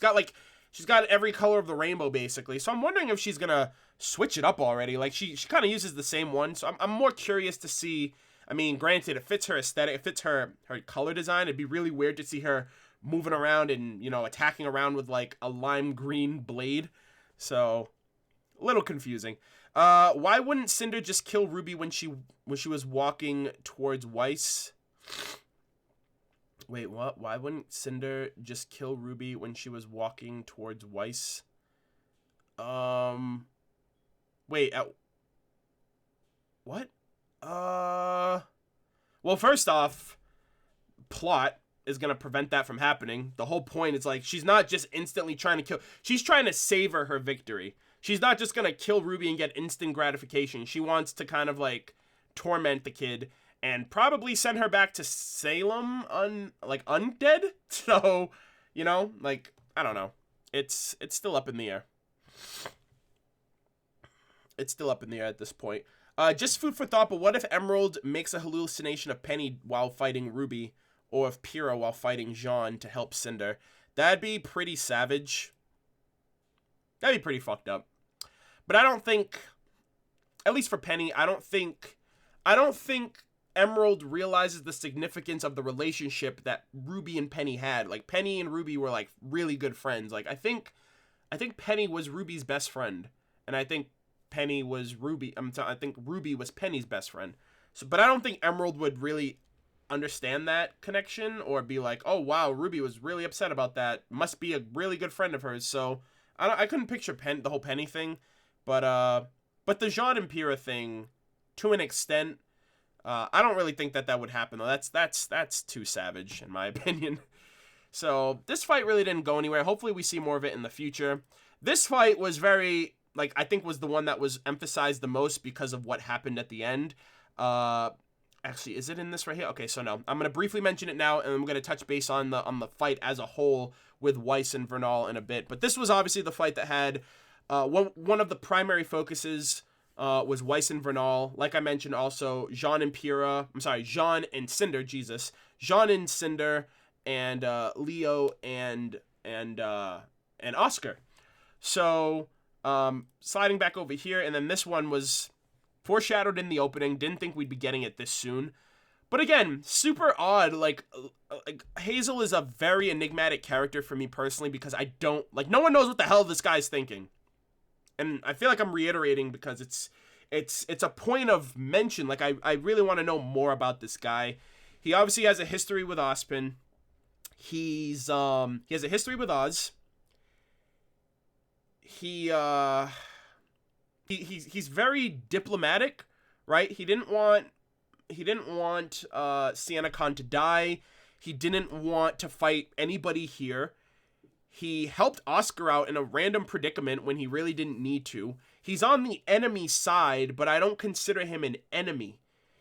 I don't really know what his end goal is either. Like, I think maybe because he has ties with Ozpin and Salem has ties with Ozpin, maybe Hazel knows Salem from the past, right? But that's odd too, because then it's like, well, how old is this guy then? Like, when did he come across Ozpin, and why is he someone that Ozpin considers a threat and considers someone to, not to be taken lightly? And I would assume it's also the fact that Ozpin maybe did something to him or threw him under the bus or whatever, but obviously he has a vendetta out for Ozpin, which is probably the big reason why he's following Salem. I don't know if there's anything more internal than that. Like I said, I don't know if Watts has any affiliations with Ozpin. I don't know if Tyrion, I doubt Tyrion does, but I don't think Tyrion does. I don't know. I'm pretty sure Adam doesn't either. So it's, Chapter 12 preview? No, I don't watch any of the RWBY Rewind previews. I watch RWBY Rewind, and then when they're about to show the preview, I dip. I'm like, okay, that's it. I'm done. I don't want to watch anymore. So, because I want to go into the episodes blind. So, no, I have not seen the preview for Chapter 12, which they showed on RWBY Rewind this past Tuesday. I don't watch any of the previews. So, yeah. Low-key crushing on Issa. Issa's great. Issa's just a ball of emotions. So, yeah, and again, like, he was like, I don't want to fight you two, and he was like, we don't want to fight you either, but if you're on her team, then we're gonna have you're gonna catch a case. And he's like, he's just like cracking the knuckles. He's like, all right, I'm about to take you guys to school. So again, he's fighting because he has no other choice, but if it's up to him, he doesn't want to fight. But then at that point, it's like, well, are you babysitting? Are you chaperoning everyone here? What, like, are you just here to take credit? Like, why are you here? What are you doing? If nothing else, like realistically, what has Hazel done? He's walked from Salem's place to Mistral. He was in the room when SiennaCon died. He obviously wanted to talk her down into negotiations. That didn't work because of Adam, because Adam's a character. Didn't do anything there really. And now he's here. He's basically reporting in. He's like, all right, the White Fang are outside. They're doing their business. I'm the gatekeeper, and I don't want to fight anybody. I'm just here. It's like, well, like what? Like, it's just such a out of left field of for a character to do, especially since everybody on Salem's team is very proactive in their efforts to get shit done. So I don't know. It's he's preventing them from getting out, but I mean actively, what is he doing? It doesn't really make much. And he's in the room and he's like, I don't want to fight you. It's like, well, then what if I try to leave? Are you gonna fight me then? And like, I don't know. He's just I'm very fascinated by Hazel because he's just different. He's cut from a different cloth than any of the people he's working with or working for that matter. So I'm very fascinated. I just really want to see what is it to this character. Why, like, I really just want to know his motivations more than anything. He's very complex, yes. Very complex, very mysterious. Don't know much about him. I like the fact that he's not just a very gung-ho, kill anything that moves kind of character. He probably isn't even down with everything that's happening, but he clearly has he has something to gain from this, which I'm just wondering what that is. So, moving on from that. And then we have these two, which didn't, again, like I said, didn't really do much from here. Emerald expressing that, yeah, fuck Salem. We don't really give a shit about her. I'm here for Cinder because she saved my life and she took me off the streets and I have Stockholm Syndrome. And I don't know, like, people think she's redeemable. And I don't know if that's necessarily true, right? Because she's had a hand in a lot of bad shit that's happened, right? She's the reason Amber's dead, or she's a big reason why Amber's dead. Caught her off guard with her semblance. Caught Penny off guard with her semblance. Or rather, caught Pyrrha off guard with her semblance, which led to Penny getting killed.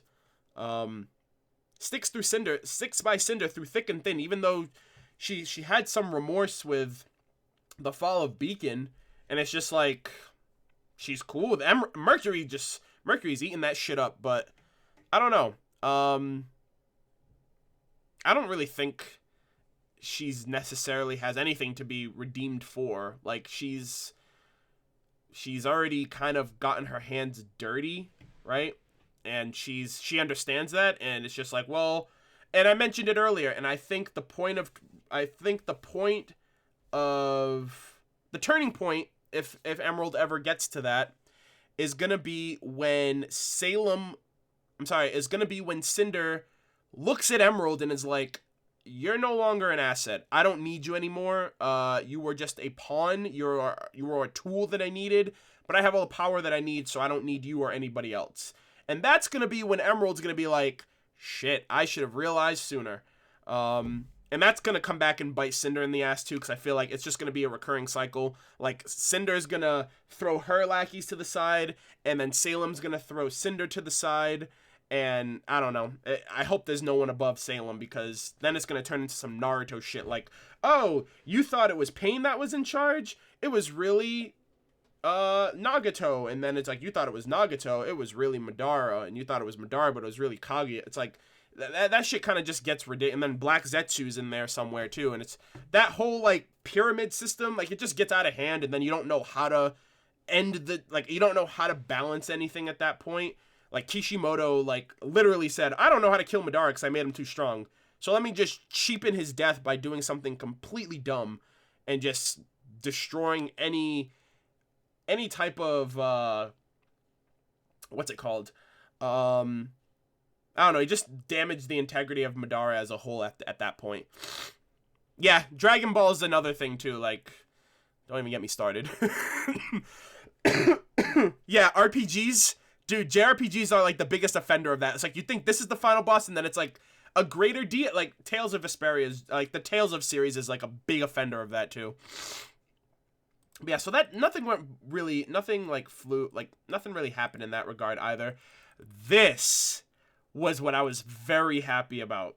I was so proud of cute little boy Oscar. He's leveled up a bit, right? Like, this was all Oscar, and I was really happy about that, because a lot of people, myself included, were like, okay, well, how long is it before Ozpin starts calling the shots, and Ozpin starts taking over, and Ozpin starts doing a lot of the heavy work while Oscar is just the host. And I really liked how Ozpin just let Oscar do everything. He didn't tell him what to do. He didn't give him, like, he was just there. He was there in presence. And, like, Oscar was like, what do I do? And he's like, fight. Like, this is all you, kid. And I was just really happy that he was actually giving Oscar a chance to not really prove himself, but I think that was a moment of, like, okay, this is Oscar. Like, Oscar chose to walk up those steps. Oscar chose to confront Leo, and Oscar chose to fight him. And I think that's evidence that Oscar is very much all in on this, even though we don't see a lot of the interactions that go on between him and Ozpin. And it's very easy to assume, oh yeah, Oscar just, like, in no time at all, Oscar was just won over by Ospen. Obviously, it's an effort, right? And it's taken weeks and months for Oscar and Ospen to reach a common ground. But I'm really happy that we actually got to see Oscar make all of these decisions and actions for himself. And Ospen was just supporting him, really. Like, that was all he was. He was just support. And it kind of goes to show, at least give me a sense of, like, you know, Ospen, he's shady for sure, but he means well. And he's looking out for the kid because if the kid dies, he dies. So at the end of the day, it is very symbiotic as well. Like, Oscar is learning about the world, and he's maturing into this person that he never thought he could be. And, you know, he's becoming more than just a farmhand, and he's becoming more than just a farm boy. So I just really like how it's a very symbiotic relationship between the two.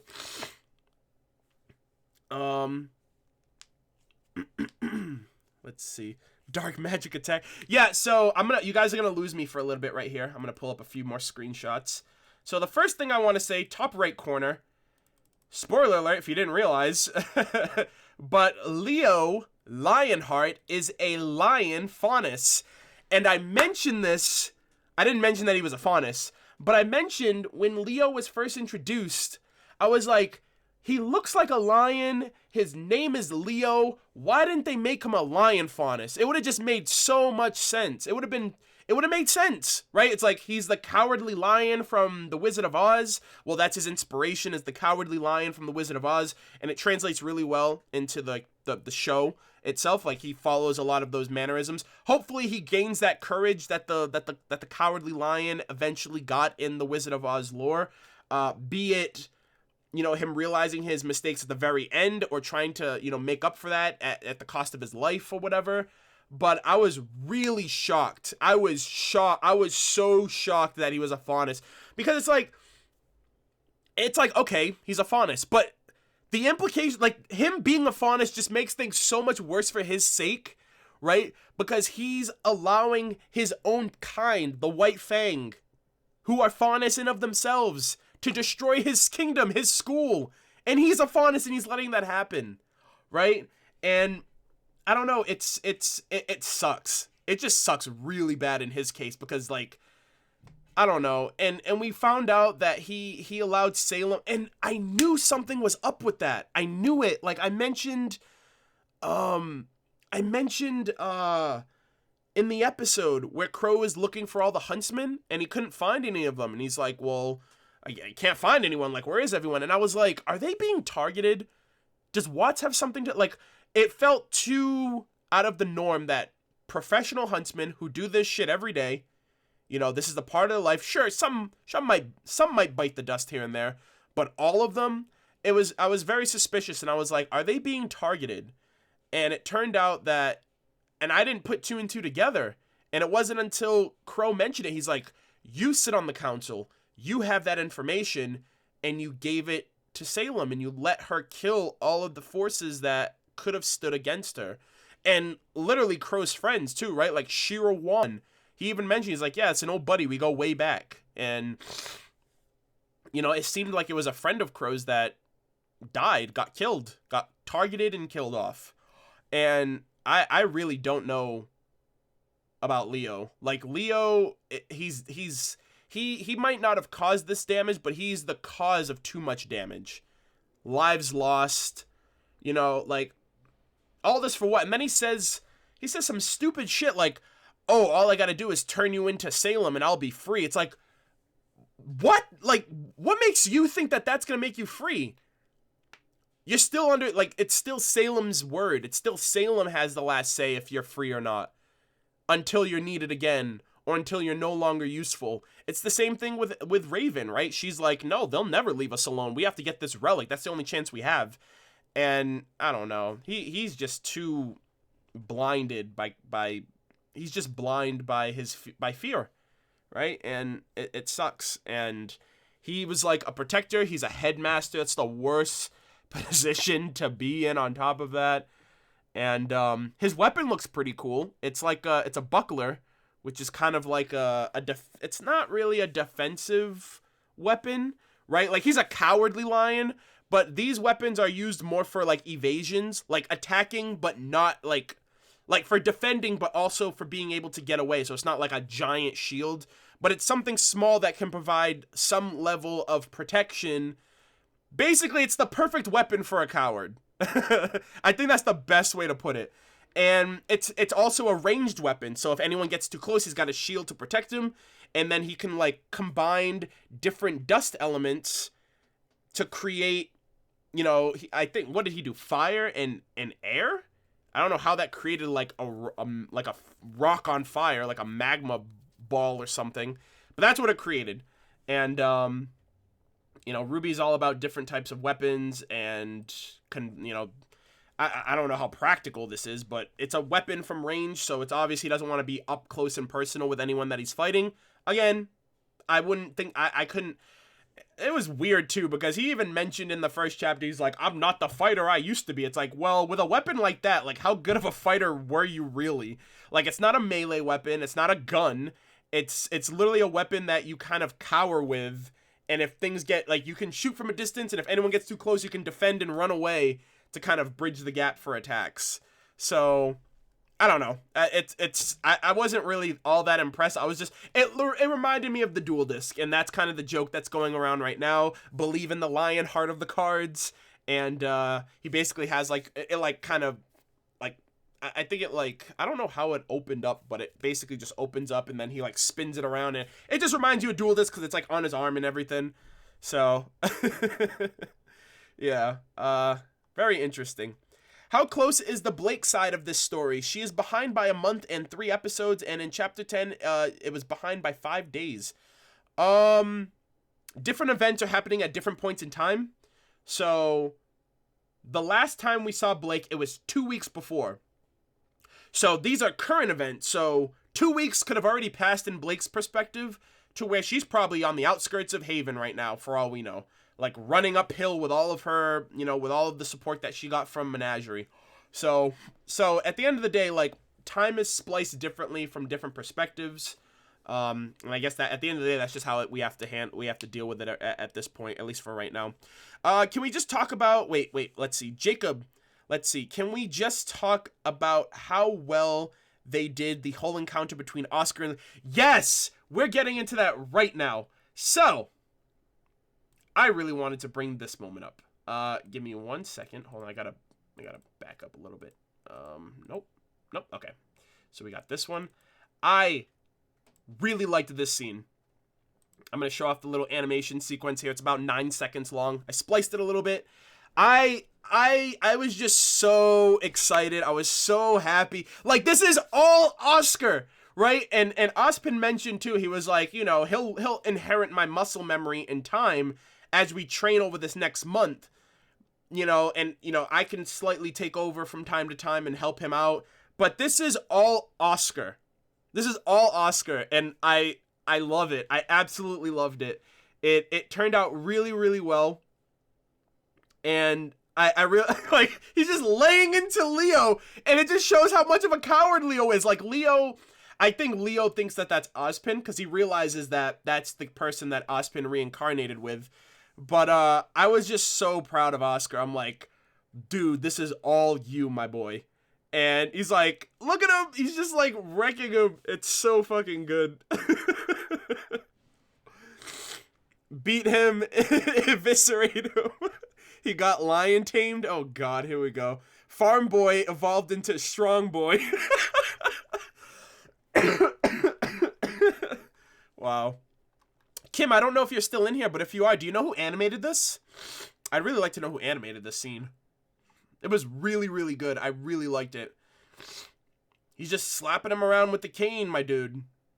And Ospin mentioned too, he's like, the cane still has a few more tricks up its sleeve, so this is a very basic form. And this was Oscar, right? Like, let's not even get like, we know what, like, Ospin just like, Ospin has like this crazy time manipulative ability where he's just like, a lot of people show like the scene where he's just like jabbing and stabbing Cinder a bunch of times in the fight in Volume 3. Just imagine if it was Ozpin. Ozpin's like, yo, let me take over really quick. Let me teach this guy a lesson. And he just like destroys him. Like, Ozpin would body him, but obviously Oscar he's young. He's a young boy, so he obviously probably wouldn't be able to handle that level of strenuous fight. And then by the time he gives control back to Oscar, he's going to be worn out. So you got to save those moments for where they really, really count. And I wouldn't be surprised if Ozpin, jumps in the ring, so to speak. And I wonder if, like, a lot of people are talking about Jaune, right? A lot of people are like, oh, I wonder if Jaune's going to awaken his semblance. Same thing can be said for Oscar, right? Like, I think Oscar's awakened his aura, especially from what happened in the shot. Like, he got shot by that giant fireball and he's, his aura protected him. So he's awakened his aura. So at this point, it's just a matter of awakening his semblance. I don't know if it's going to have to come at the same cost as everybody else's, right? Like, awakening your semblance under intense stress or in the moment of fighting like he is now, or, whatever the case might be. And another thing too, like, does Ozpin utilize is Ozpin's semblance and Oscar's semblance separate? Or even a cooler theory that a lot of people mentioned after the reincarnation thing happened. Does Ozpin take the semblances of every person he reincarnates from, right? That would be so fucking cool, dude. That would be so dope that in every cycle of life that Ozpin has lived where his host has awakened their semblance, if when he reincarnates, it's almost like the Avatar, right? In a sense, it's, instead of the elements transferring over, it's he has a semblance. So you would never know what Ozpin's gonna do next. You would never be able to, right? And your semblance is basically your trump card. And if your opponent figures out your trump card, it's basically they play into that. They like, it's like what Pyrrha, like, they found out what her semblance was and they use that to their advantage when pairing her up with Penny and basically using all of that against her in the end. And Vernal did the same thing. Like, Vernal realized that Weiss's summon is like her trump card, so all she had to do was keep Weiss from summoning, and you got him in the palm of your hand. So that'd be so cool if Ozpin has like thousands of semblances at his disposal, and you would never be able to predict what he does because he just has an infinite combo, basically, has an infinite number of options. That'd be so dope. Straight fucking broken. Yeah, that'd be broken as hell. But then again, this is Ozpin we're talking about. He's the wizard. He's practically I mean, this is Ozpin. He was blah, blah, blah. I'm like lost in freaking thought right now. He was the wizard in the fairy tale. He's lived longer than most people in this show, like around the time of the gods. He's unkillable. He can reincarnate. Like, I'm pretty sure that wouldn't be beyond the realm of possibility that he could use a variety of different semblances, albeit it would still drain his aura, and it's not like you can just like pop him off all, however he wants and have no repercussions. You're a wizard, Harry. I did that for my intro, my title for that episode. I was like, you're a wizard, Ozpin. Oh my god, just watched the episode. Oh my god. Yeah, tell me about it. God damn it. Arnold missed the mention of John Yang. Wait, John Yang? What do you mean? Ozpin's semblance is All For One. I know All For One is an ability in My Hero. I think it's a quirk. I think that's what they call the abilities in that. I have not seen My Hero Academia. I've only seen like the first like 3 episodes or 4 episodes, and I watched it like over a year ago. I just haven't really been able to find time to go back to it. So yeah. Why? Because I'm focused on like streaming and RWBY and all that stuff. I've fallen a little bit behind on The Flash too, like the CW's The Flash. I kind of want to do anime on my channel again. A lot of people don't know about this, but this year, June of this year makes 5 years that I've been making YouTube videos. And when I first started, I started doing video games, and then I did a lot of anime, like in 2013, 2014 anime, and I did a lot of anime reviews and manga reviews, and I kind of want to bring that back. And I feel like the channel has changed so much in 5 years that it's primarily Rooster Teeth stuff, like Red vs. Blue and RWBY. And I kind of want to go back and kind of start doing a lot of the initial content that originated the channel, mainly with like anime, like Attack on Titan season 3 is coming out this year, and Seven Deadly Sins Season 2 is coming out this year, and RWBY Volume 6 will be out later this year, at the end of the year, and, a bunch of other things. Like, My Hero, I think, My Hero's getting a video game, a movie, and a Season 3. I think all happening this year, which is insane, and I know that's, like, the biggest anime out right now. So, I don't know. It's just, I really want... I don't know. I do know that there's a level of diversification that I need to implement on my channel. Not that I need to, I kind of want to. I don't want to kind of just be a one-trick pony channel. And, I don't know. I know My Hero is incredible. I know a lot of people, speak very highly about it. And for the first couple of episodes that I watched, I was enjoying it. It's just I got caught up, and then I think around that time, RWBY Volume 4 was starting up when I was watching it. So I was like, well, I got to put this on the back burner because I was primarily focused on RWBY at the time. So yeah, Hunter x Hunter is my favorite anime of all time, if any of you guys didn't know. So in that regard, that's kind of like the prestige of anime that I really enjoy and appreciate, like Battle Shonen almost. So, hey, Miraculous Corazon, how's it going? My son Oscar went in. I'm so proud of him. I was waiting for the Avengers theme to come out when Oscar was walking up the stairs. Oh God. Yeah, I was so proud of Oscar. He literally, like, put in work. He's just, like, slapping him around. It's so cool to see. It's so great to see. I like this scene right here. Like, just laying into him. And he deserves every fucking hit that he gets. But, let's see. So, yeah, this part right here, like, Leo mentions, too. He's like, I gotta bring you to Salem, and then I'll be free, which, that's all delusional. That's all cowardice talking right there. It's not going to happen. I wouldn't be surprised that when Haven falls, she's going to look at Leo. And I wouldn't be surprised if Leo dies this volume, right? Because in my heart of hearts, I feel three things are going to happen this volume. Or rather, I hope three things happen this volume. Number one, I think that someone's going to die. I'm more leaning that it's going to be Leo by Salem if Haven falls, because if Haven falls, then what use are you? You're the Haven Academy headmaster. We got, you gave us all this information to destroy your school, to destroy the kingdom, to destroy the tower, to get the relic. We destroyed the school.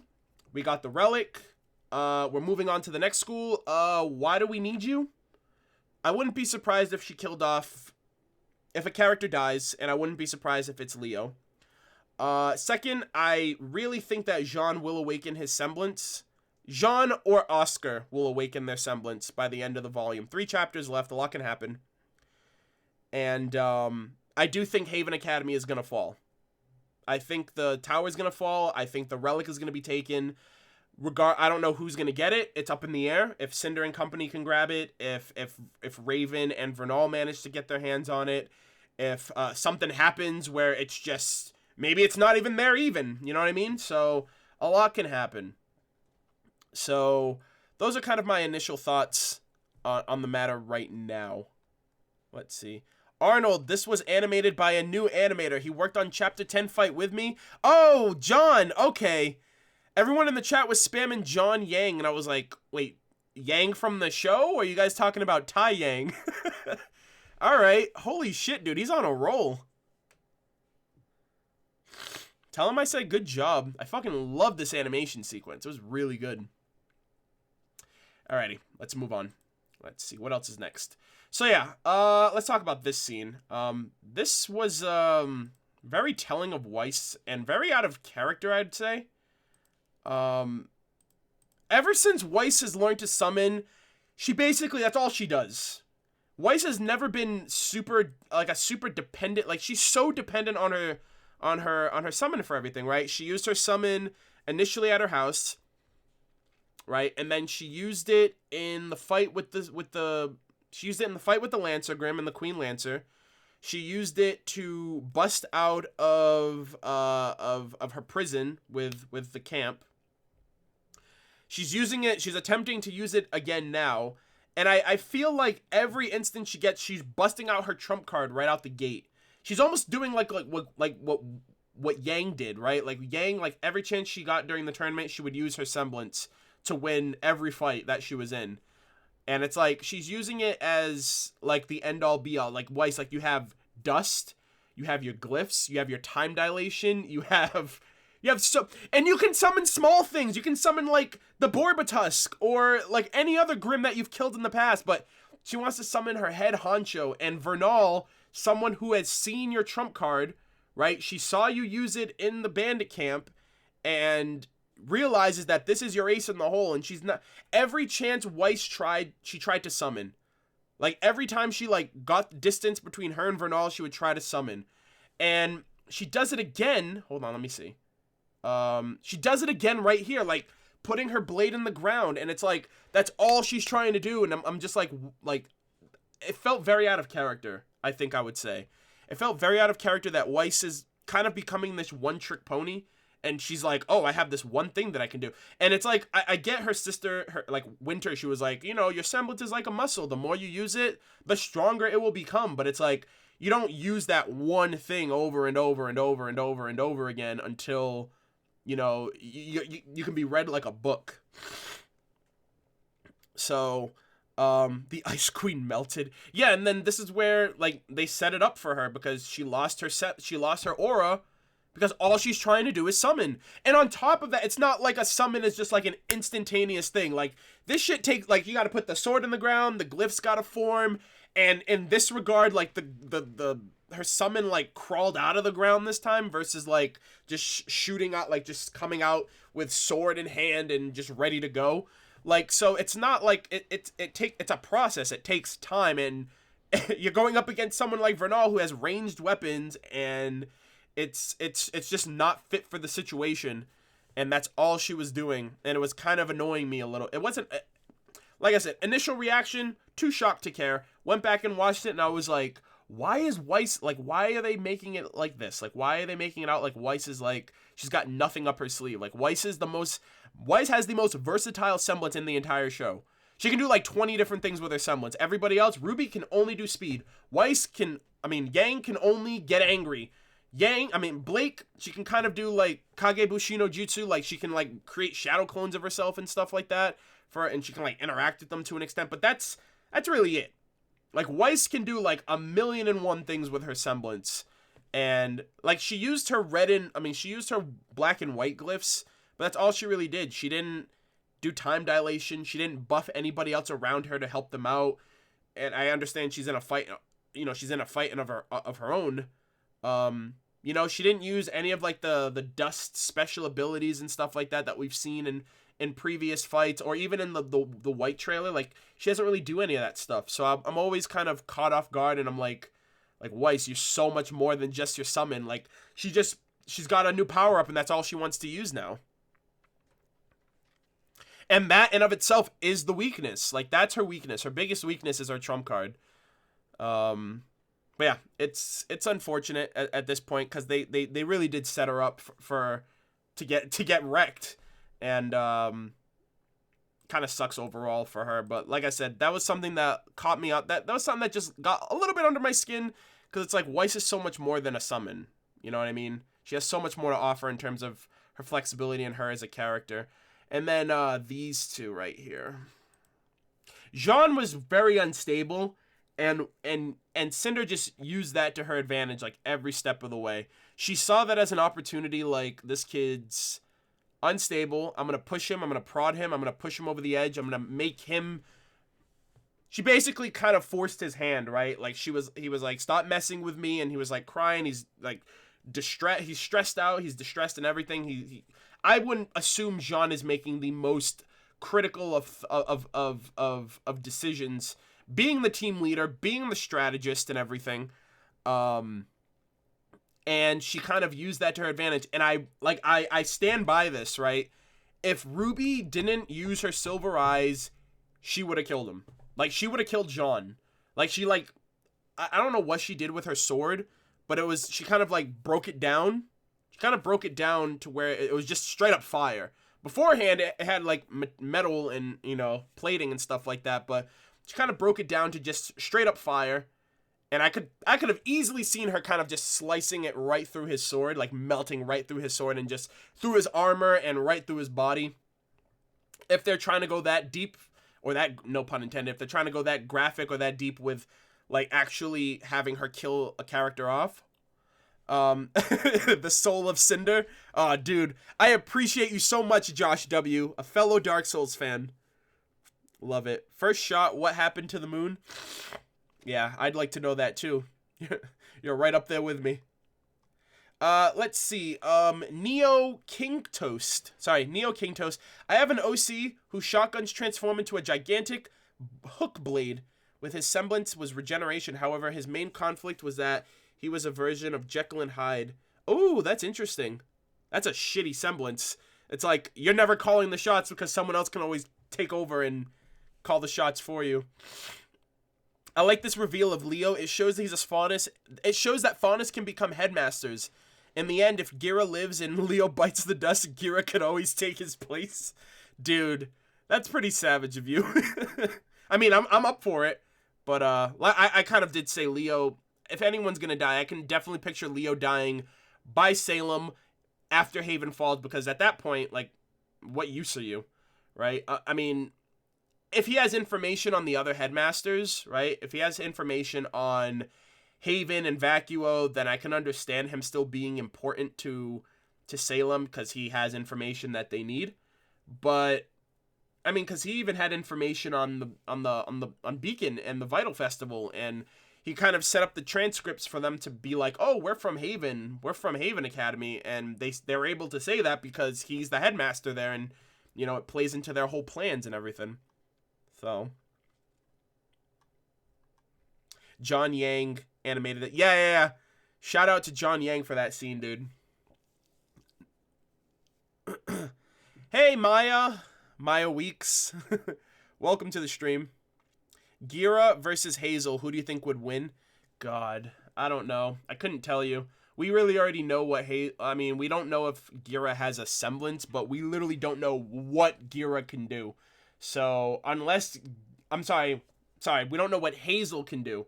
So, unless Gira goes beast mode again, and he's able to use whatever semblance he has, if he has one, I'm not entirely sure. It's up in the air right now because we, like I said, we don't know anything about Gira. God, we don't know anything about Hazel. I'm getting them I'm getting the two names mixed up at this point. Don't mind me. I'm sorry. Yeah, I know, Erica. We have 1,500 plus people in here, which I think is insane. I've never had this many people in a stream, like, ever, like on YouTube or on Twitch. So it's kind of overwhelming right now. But I'm assuming just the magnitude of this episode was just something that so many people wanted to talk about. Hey, John, what's up, man? John Doe. Really starting to feel the Juniper death theory here. Yeah, we were talking about that earlier. I really hope that doesn't happen. Especially like Ren and Nora. If they were going to bite the dust, they should have died in Volume 4, because that was their volume. So if they die in any other way, it's going to feel so... I'm going to just feel so... Because they even faked the death, too. Like, they did, like, a fake-out moment where you thought Nora sacrificed herself for Ren, and then both of them had no aura, so you didn't know if either one of them was going to die. I don't know. It sucks, dude. But, you guys are going to lose me again, because this was, You wanna scare your audience. This is how you do it. You do a slow turning pan of RWBY looking over at Jaune going up against Cinder, and you throw in a little cheeky flashback of Cinder killing Pyrrha to build up that fear of, oh shit, it's gonna happen again. I was so scared that Jaune was gonna die right here. It was ridiculous. And then we see the silver eyes again, and it's like, well, we've seen those eyes before, and whenever they come out, it's never good. It's always, and I feel like at least right now, Salem is probably going to be under the impression now definitively that RWBY knows how to harness her eyes when she doesn't, because last time Cinder saw RWBY, she used her silver eyes on her. And then Tyrion goes back to, Salem and basically just says that it was RWBY that cut off his tail. She doesn't say how, but it can be inferred from her, because she even tells Cinder afterwards. She was like, if Ruby Rose has learned to harness her gift, you must do whatever you can to protect yours.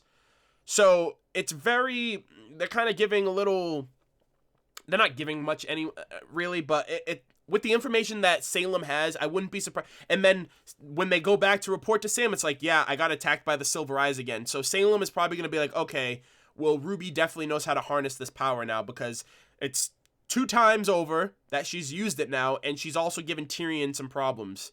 So, and I really like how they were able to show off the Silver Eyes now because of the Maya engine, whereas in Volume 3, it looked like she had, like, wings coming out of her eyes.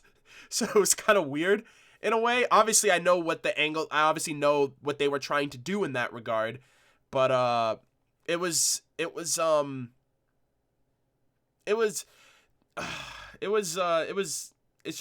just Volume 3 all over again. That's all I can really say. Is like this entire scene just reminded me all, and like RWBY was witnessing it, right? Like RWBY witnessed Pyrrha die, and she's now witnessing what appears to be the setup for another member of that team to die, which is Jaune. And I get goosebumps when I was rewatching the episode a few times, and every time I got to this moment where she turns around, she just does a slow turnaround, and then you hear like that chanty kind of music building up in the background, and then RWBY screams no. I think I like replay that like 15 times, and I'm just shook by that moment, just because it felt very, it felt very what's the word? I don't want to say nostalgic. Fuck that. Nostalgia's a good thing. It felt familiar, I guess I would say. It felt familiar because it was like history repeating itself. It was Volume 3 all over again, essentially. Let's see. Neo King Toast, seeing Ruby's eyes begin to glow. Okay, no, fuck this. Throws weapon on floor and slowly sneaks out of the room. Yeah, it was tough. This is a really tough episode for me, personally. Let's see. Is Cinder made of glass? At least partially. When Jaune cut the side of her face, it looked burned. It cracked like breaking glass. No, that's like her. She looks like she's the Phantom of the Opera. She has like that mask that kind of, it's the casing that's protecting where her eye used to be that he damaged. It wasn't her body or her face necessarily. Isaac. Let's see. The Silver Eyes only look to affect Grimm, though. Her outburst didn't affect anyone but Cinder, who has a Grimm inside of her. So, for that, I will say, I think the big reason why... first off, I agree. I think she is influenced. She has Grimm influences within her. That's how she got the Fall Maiden's powers. The glove fused with her. She got that tattoo on her back. And we haven't seen her arm since Volume 3, which I'm assuming it's somewhat Grimm-infested. Like, maybe it's just like a Grimm arm. That's what a lot of people are saying. We haven't seen it. So, that's another thing, too. Wouldn't be surprised if in the last 3 episodes they do the reveal and we see what her arm looks like. Or, another theory, we know that Watts can create things. He created a new tail for Tyrion. We haven't seen it yet, but, that's the task that he was given before he left for Raven's tribe. But he created a new tail for Tyrion, so I wouldn't be surprised if he created a new arm for Cinder either. Granted, I feel like it makes more sense that it is the Grimm beetle that's affecting her. Maybe even the Grimm is like feeding on her. You know what I mean? Like it's a parasite, so it kind of like it's feeding on her and at the same time growing in strength and power because of that parasitic relationship that they have. And because Silver Eyes are super effective against Grimm, it's obviously going to affect Cinder because of that. So I do agree about that as well. And another reason too, and let's just say that's not the case, I think the only reason it did affect Cinder is because Cinder was in RWBY's line of sight. And the only other thing you could think of is because she's a maiden. Because it didn't affect Jaune or anyone else. Vernal was behind RWBY or off to the side of RWBY, so I know the flash of light happened, but in terms of it actually, in terms of like, and you can even see with Jaune too, because like Jaune like backed up and like almost kind of like to avoid the blinding light. He was also in RWBY's line of sight, so I think it's because literally, like, RWBY's looking over there, so that's where the energy is gonna go to. So, yeah.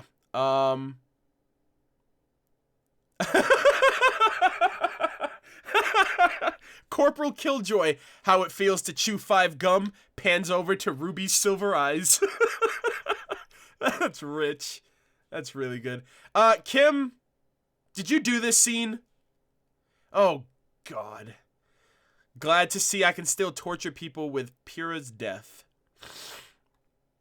You think you're cool or something? You think that's anything to be proud of? It's not. It's not. I just want to I'll always be there to remind you that that's not something to be proud of. Your tears fuel us. Yeah, I'm pretty sure they do. I'm pretty sure you guys have, like, mugs around the office with, like, a label that says fan tears. And you guys just drink that, and that's basically how you get through your day. I'm glad I'm able to catch your streams. Love your videos, man. You know, Jaune might go to... You think Jaune might go to the dark side. Like, I don't know, dude. Jaune is unpredictable right now. He's very emotional. He literally tried to kill Cinder as well, by the way. Hold on, give me 1 second. Not saying that that's something that I'm, like, she fucking deserves it, but he literally tried to kill her. Like, literally tried to take her head off.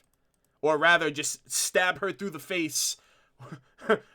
Thrust his sword through her face with his greatsword. And, like, yeah, he's literally, like, trying to kill her. Like, he tried to kill her right here. If like, obviously she has, A, good reflexes, and B, he's just really bad at... I could just picture him just wanting to just, like, not even trying, not even, like, just off of impulse, just trying to stab her, and she just moved it. I thought that was a really good shot, too. Just, like, the slow motion noise and, like, the look on her face when she, like, pans over to this. I just really, really like that. It built up a lot of tension. I was like, she's over there, like, just trying to catch her breath. She looks up, and then she's like, oh, shit, I'm about to get impaled. So, I really liked that, too. Actually, I support the blind RWBY theory going on in the chat. It would be very intriguing for her character. Really? Well, I mean, she's 15. that would really suck if she just goes blind right out the gate. Jaune, you don't stab people in the head. Chop, don't stab. Like I said, pretty sure he's acting on impulses, but objectively, yeah, like, you could have easily just, like, hacked her in half from the side while she was looking down. But at the same time, a stab through the face would probably feel a lot more satisfying to him than if he were to just do that. And he just chips the side of her, like, Phantom of the Opera looking mask. And, yeah, this is what it would have looked like. That image that I just posted right there, imagine if the sword went through her face. Jaune would have just, like, fucking murdered Cinder right then and there. In the same stance, too, that I feel like that's a stance, like, that's gonna be, like, the death stance, right? Like, you know how, in anime, you know, like, the hairstyle death? Like, if any female in anime has their hair tied up, like, towards the bottom, and it's, like, on one side of their, and it's on, like, one side of their shoulder, that's the anime hairstyle of death. Like, if a character has that hairstyle, they're going to die in that show. And, we've seen, like, Pyrrha died in that stance, like, she died on her knees, and then Weiss is in that same stance at the end of the chapter when she gets stabbed through the back, with the spear. She's in that stance, too. And if Cinder had died right here, that would have been the stance that she would have died in. So, some consistencies going on here. Let's see. Darth Jaune. You don't know the power of the fan tears. Jeez. That's interesting. I don't know. I don't think he'll go to the dark side. It's just, you think Jaune will go to the dark side? Love your videos. I'm glad to be able to catch the stream. Jesse Rodriguez, welcome. Thank you very much for the donation. Appreciate it a lot. Jaune is a very unpredictable character right now. I could definitely see him lashing out across the board, especially based on how things end. Like, these last 3 chapters, if this school falls, like, what's going to be the setup for Vacuo or Atlas? Like, how are they going to save Weiss? Is Jaune Semblance going to kick in? what's Oscar going to be doing with Leo? He's still fighting him. And who's going to get the relic? And is Blake going to show up with the Faunus and Menagerie? You know, is Blake going to confront Adam, or is Yang going to confront Adam? Or if Yang and Adam confront each other, is Blake going to intervene, like show up at the right time to kind of protect her teammate and, you know, fend her off against or fend her off against Adam? Like, there's just so many variables, and there's only 3 chapters, and they have to end it off here, because the worst thing you could do is cut the volume off in the middle of the Fall of Haven and be like, all right, we're gonna kick back up next year with volume 6. It just doesn't. It has to end here, and I think it is gonna end here. I just don't know how, and that's the terrifying part. that's the part that's the most nerve-wracking for me. Weiss was panicking and not in the right state of mind due to not having faced an opponent as aggressive as Vernal. Not to mention, in her mind, she probably was thinking she needed her strongest trick right away due to her inexperience. Jacob Furihime, or Furihime? Let me know if I'm pronouncing that wrong. I apologize. But yeah, I can understand that. And she's going up. Well, actually, I take that back. I can understand why Weiss wants to break out her biggest weapon of the bunch. She's going up against the Spring Maiden. You know, granted, she was mentioned not to use her power by Raven, but you're going up against a Spring Maiden nonetheless. So that was already an unfair fight to begin with. So it was somewhat of a handicap for Weiss, for sure. I'm dying on the inside, but you're dying with me. God damn it. Kim, why you do this? Oh yeah, Kim, by the way, congrats again on your recent promotion. I didn't animate much this episode. I got to mocap the end. Oh, so good. I can't wait. Let's see. Trying to catch up on the chat really quick before we get back into... We're kind of towards the very end of the stream here. Your second attempt of my name is correct, Fury. Okay, Jacob Fury Hime. Okay, there we go. Now I don't have to feel self-conscious about it, because that's like the worst thing for me, is getting people's names wrong. Let's see. Thank you. You're welcome. I can't believe there's 1,500 people in here. Jaune, would have to become the hero. Jaune would have become the hero that he wanted. Sorry for dual messages. Oh, no, that's fine. I was Blasty64, by the way. Nope, not a problem. I appreciate it all around. Thank you very much, dude. Appreciate the generosity. Let's see. What's the next screen? Okay, all right. So we're good. My friend made a joke here in my Discord. He was like, I'm jealous of Jaune. Cinder got to step on him. He basically mentions that, like, Jaune's lucky because Cinder got to step on him. Me too.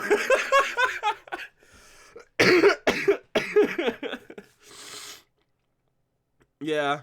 He was obviously joking around, but I was just like, damn, dude, you're a savage. Oh, man. Someone in the chat was like, step on him harder. I mean, I'm game. Wow.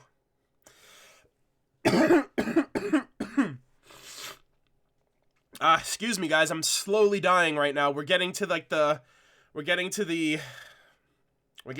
feels of the chapter now.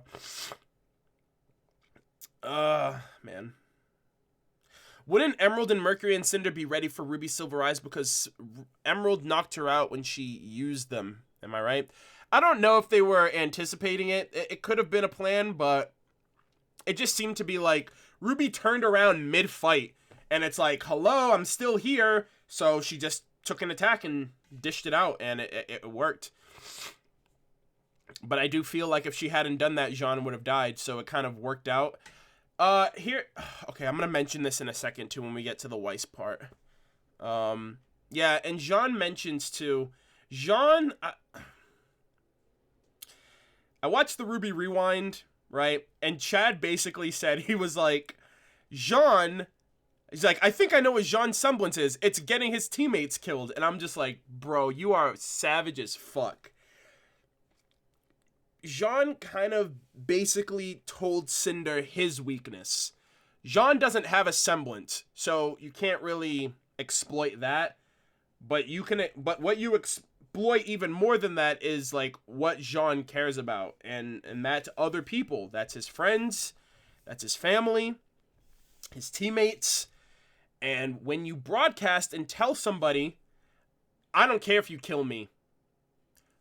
If I die, it's worth it because they're the ones that matter. What you basically have done is basically told your opponent, oh, that means I can get more of a rise out of hurting you. Instead of killing you myself, I'm going to kill someone you care about.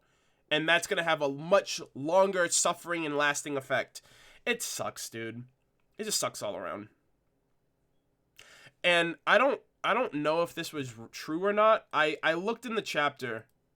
The second I saw it, is that Pyrrha's weapon? Is that Pyrrha's spear? Because that's the first thing I thought of. I literally was like, that's Pyrrha's spear in my reaction. I don't know if she just randomly created a spear, just because we've never seen the sword that she made either. So I don't know if that's just her weapon of choice. She's like, yeah, I'm just gonna fucking shot put this across the freaking room. I don't know, but if that's Pyrrha's spear, that made it a billion times worse for me, because it was like, that's just salting the wound. It's like, I'm gonna use the weapon of the person that I killed and use that to kill another person that you care about. And a friend of mine made this parallel, which I thought it was crazy. I didn't think about it at all until he said it. When Pyrrha died, RWBY witnessed Pyrrha die. Jaune didn't. Now the roles are reversed, where it seems that Jaune has witnessed Weiss getting killed, and RWBY didn't, because RWBY's asleep. So he basically said that Jaune now has the perspective of what RWBY has been dealing with RWBY witnessing a friend of another team getting killed, but that team leader not being there, right? RWBY is the team leader of Team RWBY. Her teammate just got killed or got stabbed to what seemingly looks like her being killed, and RWBY's not there to witness it. Vice versa, Pyrrha was a member of Team Juniper led by Jaune. Jaune didn't see her die, RWBY did. So the roles are basically reversed right now. And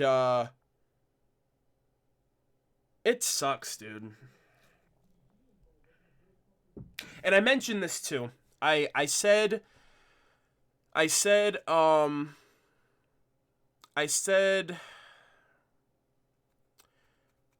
that Weiss is my favorite character, right? Weiss is my favorite character. Pyrrha was my favorite character. Kim, Kim, I'll forgive you for that, right? But Pyrrha was my favorite character. And I watched this episode, and when this scene happened, right? When this scene happened, I felt worse than I felt with Red versus Blue. And the reason for that is because, right, spoiler alert, if you haven't seen RWBY,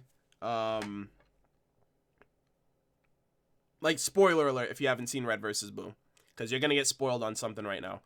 I'm only on season 8, so you won't get spoiled past season 8. But in season 6, Alpha dies. And that was my favorite character in the show. That was my favorite character in the show. And when that happened, I said to myself, I was like, I don't know if I can watch this show now. Because I felt like it wasn't like that character was what made the show for me to watch. It was the fact of, like, I couldn't picture the show without that character. I think that's the big thing. I couldn't picture the show without the character, and I kind of felt that way with Weiss. I obviously have to get over it. I also have to I obviously have to brace through it, because chapter 12 comes out this weekend, and then chapter 12, and then 13, and then 14. And the difference here is that, at least with Pyrrha, when Pyrrha died, we had months to get over it. We had months to mourn. We had months to come to terms with it. We had months. That's what they left us off with. That was the ripping the Band-Aid off and dealing with it. And like now, like we really don't have that. And I really don't like how some people are like really quick to dismiss this, like what's happening here, because they're so like, I don't know. I watch this show very, very, very differently, I think, than most people. Where if something happens in this show, I take it for what it's worth, and I take it in the moment.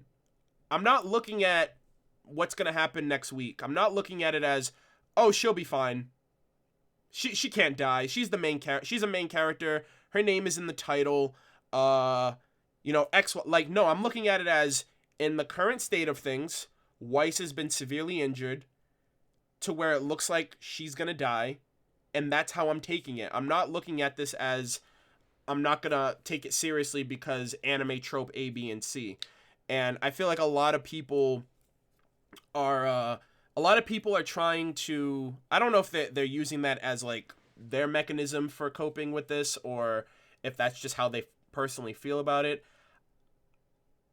I'm kind of contained right now because I let it all out in my reaction video. I watched this episode, and for like a good 10 minutes, I really, really, really, like, it brought me back to Volume 3. It brought me back to like Volume 3 happening all over again, and this character could die because she's been developed so well. Volumes 1, 2, 3, 4, where we are in 5. Weiss, in my opinion, I think is the most developed character in the show. And that is a perfect way. That is, I think, that's a perfect reason to kill her. Right? Not because she has nothing more to offer, but because she has been solidified as a character that has grown, who has changed, who actually sees, like, she's a very different character than when she started. And it sucks because, right, like the last time we saw, like, right, her character short, her sister even said, "I'm not always going to be around to save you, Weiss." And it sucks that I thought it was like, okay, her being taken by the bandits, that's what winter meant. Not, you're going to be stabbed through the back by an enemy in the 11th chapter of the volume, and there's nothing that I can do to help you. It really, really fucked me up. It really, really messed with me. And I finished the episode on Tuesday. Tuesday was my sister's birthday. I had to call my sister and be like, "Happy birthday. I'm not feeling too well."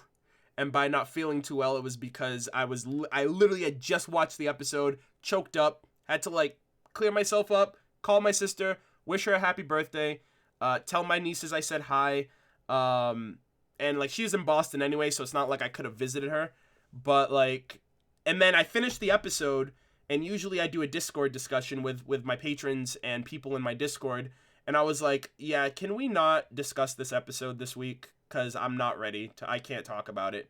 And that's why I'm doing the discussion on Thursday, because I literally needed an entire day to kind of mentally prepare myself.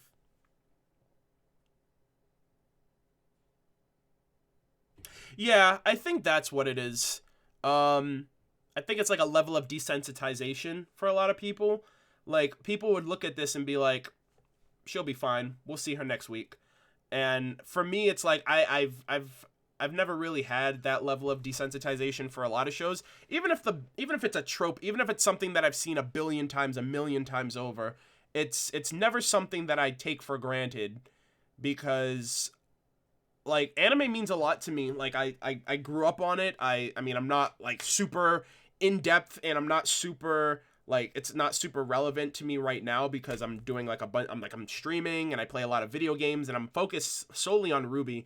And RWBY was the show. The reason why it means so much for me with RWBY is because it's a show that I've been with from the beginning. It's a show that I feel like I've grown with, and I've seen, like, I remember Monty mentioning too that like he wants I remember him mentioning that one thing that he really didn't like about anime was like how the protagonist never aged as the show progressed. So there was a sense of character, like viewers could never really relate or couldn't really identify with the like pretty much Ash Ketchum, like 10 years old and like 20 years later still 10 years old. So you couldn't really identify with that character, but he felt like aging his characters and showing a level of maturity and growth over the course of years. He would want like people who are like 15-year-old watching RWBY to be like 20 years old and watching RWBY when RWBY also is like 20 or something like that.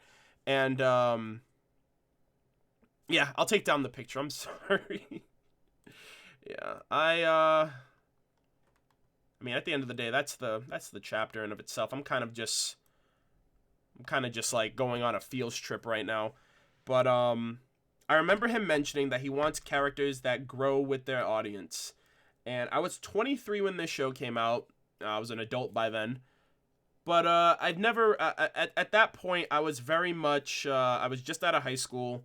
That's when I feel like after I graduated high school is when I really started living, if that makes any sense, right? Like I really started living when I graduated. Like I really started being myself when I graduated, not trying to impress anybody, not trying to fit in with a crowd, not trying to hide who I really am. You know, like high school, I never told anybody I watched anime, never told anyone I played video games other than like Call of Duty, because that was like the video game that everybody and their mother played. So after high school, after I graduated, it was like, okay, I have nothing to hide. I have no one to show off. I have nothing to prove to anybody. I have no one to really feel like I have to impress or, you know, anything like that. And then this show, RWBY, comes around, and it's like unrestrained, unrelenting, unapologetically express everything I have for this show from volume 1 to volume 5. And I feel like that's why I'm so in tune with it, because it's like it's for once in my life this is a show that I can just feel, and I can just like put everything that I own, like I could just put my entire being into this show and be along for the ride from the very start to the end. And I can't say that about a lot of shows that I've watched, even shows that I cherish, like Hunter x Hunter and, you know, Dragon Ball Z, and shows that I grew up with like Naruto and Digimon and stuff like that. RWBY is just a different beast to me. It's a different show in of itself, and I know a lot of people don't feel the same way. And, you know, it's a different show for each person. Like, it's a different experience, it's a different show. Everyone relates to it differently. That's just personally how I feel about it. But yeah, I think at the end of the day, that's really why I'm so overwhelmingly emotional about it, because it's like this is I really feel like I'll never find another show like this. Like once RWBY ends, I don't think I'll ever find another show that will make me feel the way I feel about this one. I feel like that's, I don't know. I was talking to a friend too, and they asked me, they were like, how did you know that RWBY was like the show for you? And I think that was like the perfect way of putting it. Like RWBY is like the show for me. Like this is the show that I think I've always been meant to watch. It sounds super fucking cheesy and corny and like, I don't know. It feels like not real when you say it like that. But I really do feel like this is the show like that was like meant for me to watch. And it's like I've never felt that way about any show. I don't think I ever will, which is like I really hope RWBY lasts for a very long time in that respect. And then you think anything in this show is going to make me break down now. When the series finale comes, that's where I leave everything out. Like that's where everything comes out for me. When this show, like when the final chapter for the final volume for this series happens. Praise be, this show goes on for as long as I'm alive, but all good things come to an end.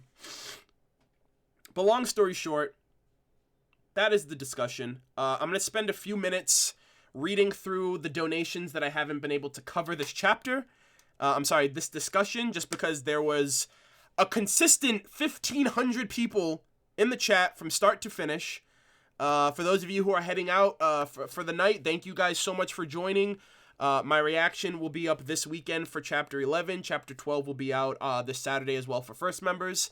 And I should be back on schedule with discussions every Tuesday for the next 3 weeks for Chapters 12, 13, and 14.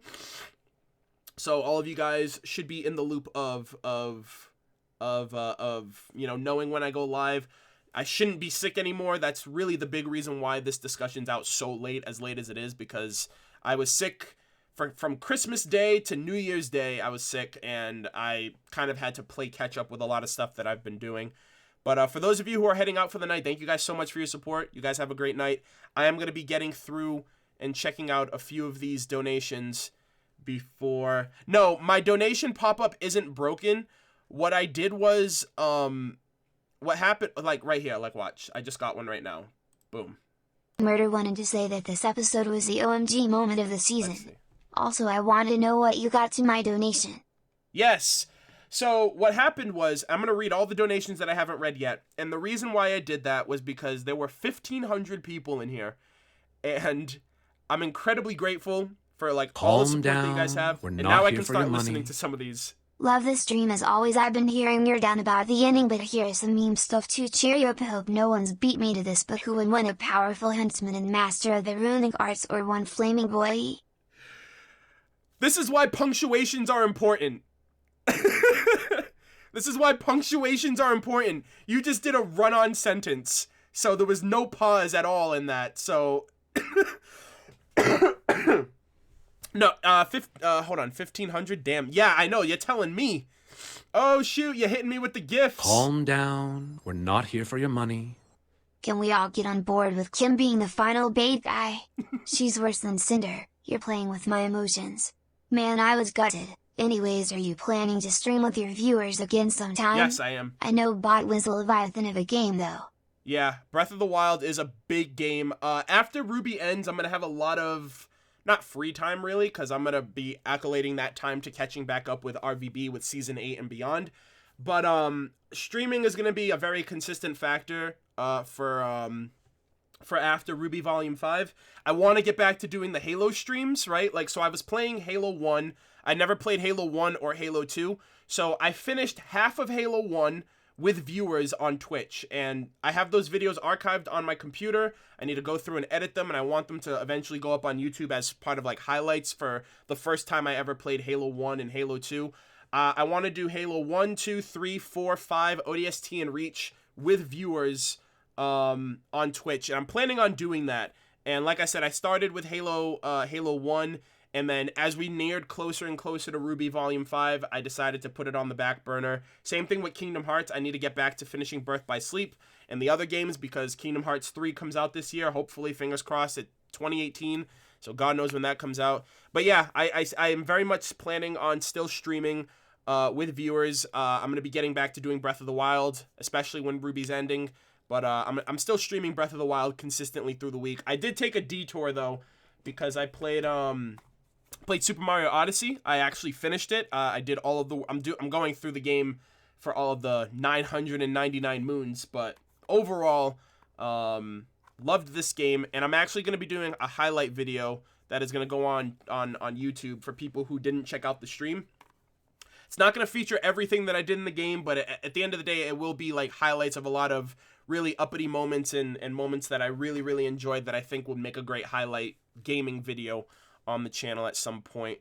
Okay, so let's see. Let me get back to reading some of these donations so I don't feel as bad. Let's see. You think about streaming Xenoblade Chronicles 2 after Zelda and Mario? Just wondering. I don't think I will. And a friend of mine, J-Rock, he donated for me to get Xenoblade 2 for a Christmas gift, and he even mentioned it to me too. He's like, you don't really have to play it on stream, and that's a JRPG, and that's a game that it's very grindy, and it's very like it's just incredibly grindy of a game, and I don't think it would really feel as good of an experience to stream. That's That's just my personal opinion. I've been playing it off stream here and there, just because I don't really have a lot of other games to play. All right, let's see. All right. Oh yeah, thank you guys all for all of you guys who are following me over on twitch.tv/MurderofBirds. I just got a recent follow from KosDJive or KosDJive. I don't know how to pronounce that, but thank you very much if you are in here. Thank you for the follow on Twitch. And like I said, I'm going to be streaming on Twitch a lot more. I'm going to be streaming again on Monday. This weekend is obviously going to be dedicated to RWBY.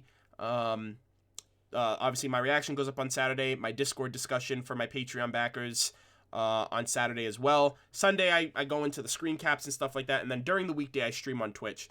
So if any of you guys haven't followed me on Twitch, I'd really appreciate if you guys did that. It shows a lot of support, and you guys can just come and hang out with me and other people in the chat, watch us play video games and all that jazz. And there's a lot of great games coming out in 2018 that I'm looking forward to as well. Holy shit. I said that one thing and I got 7 followers instantly.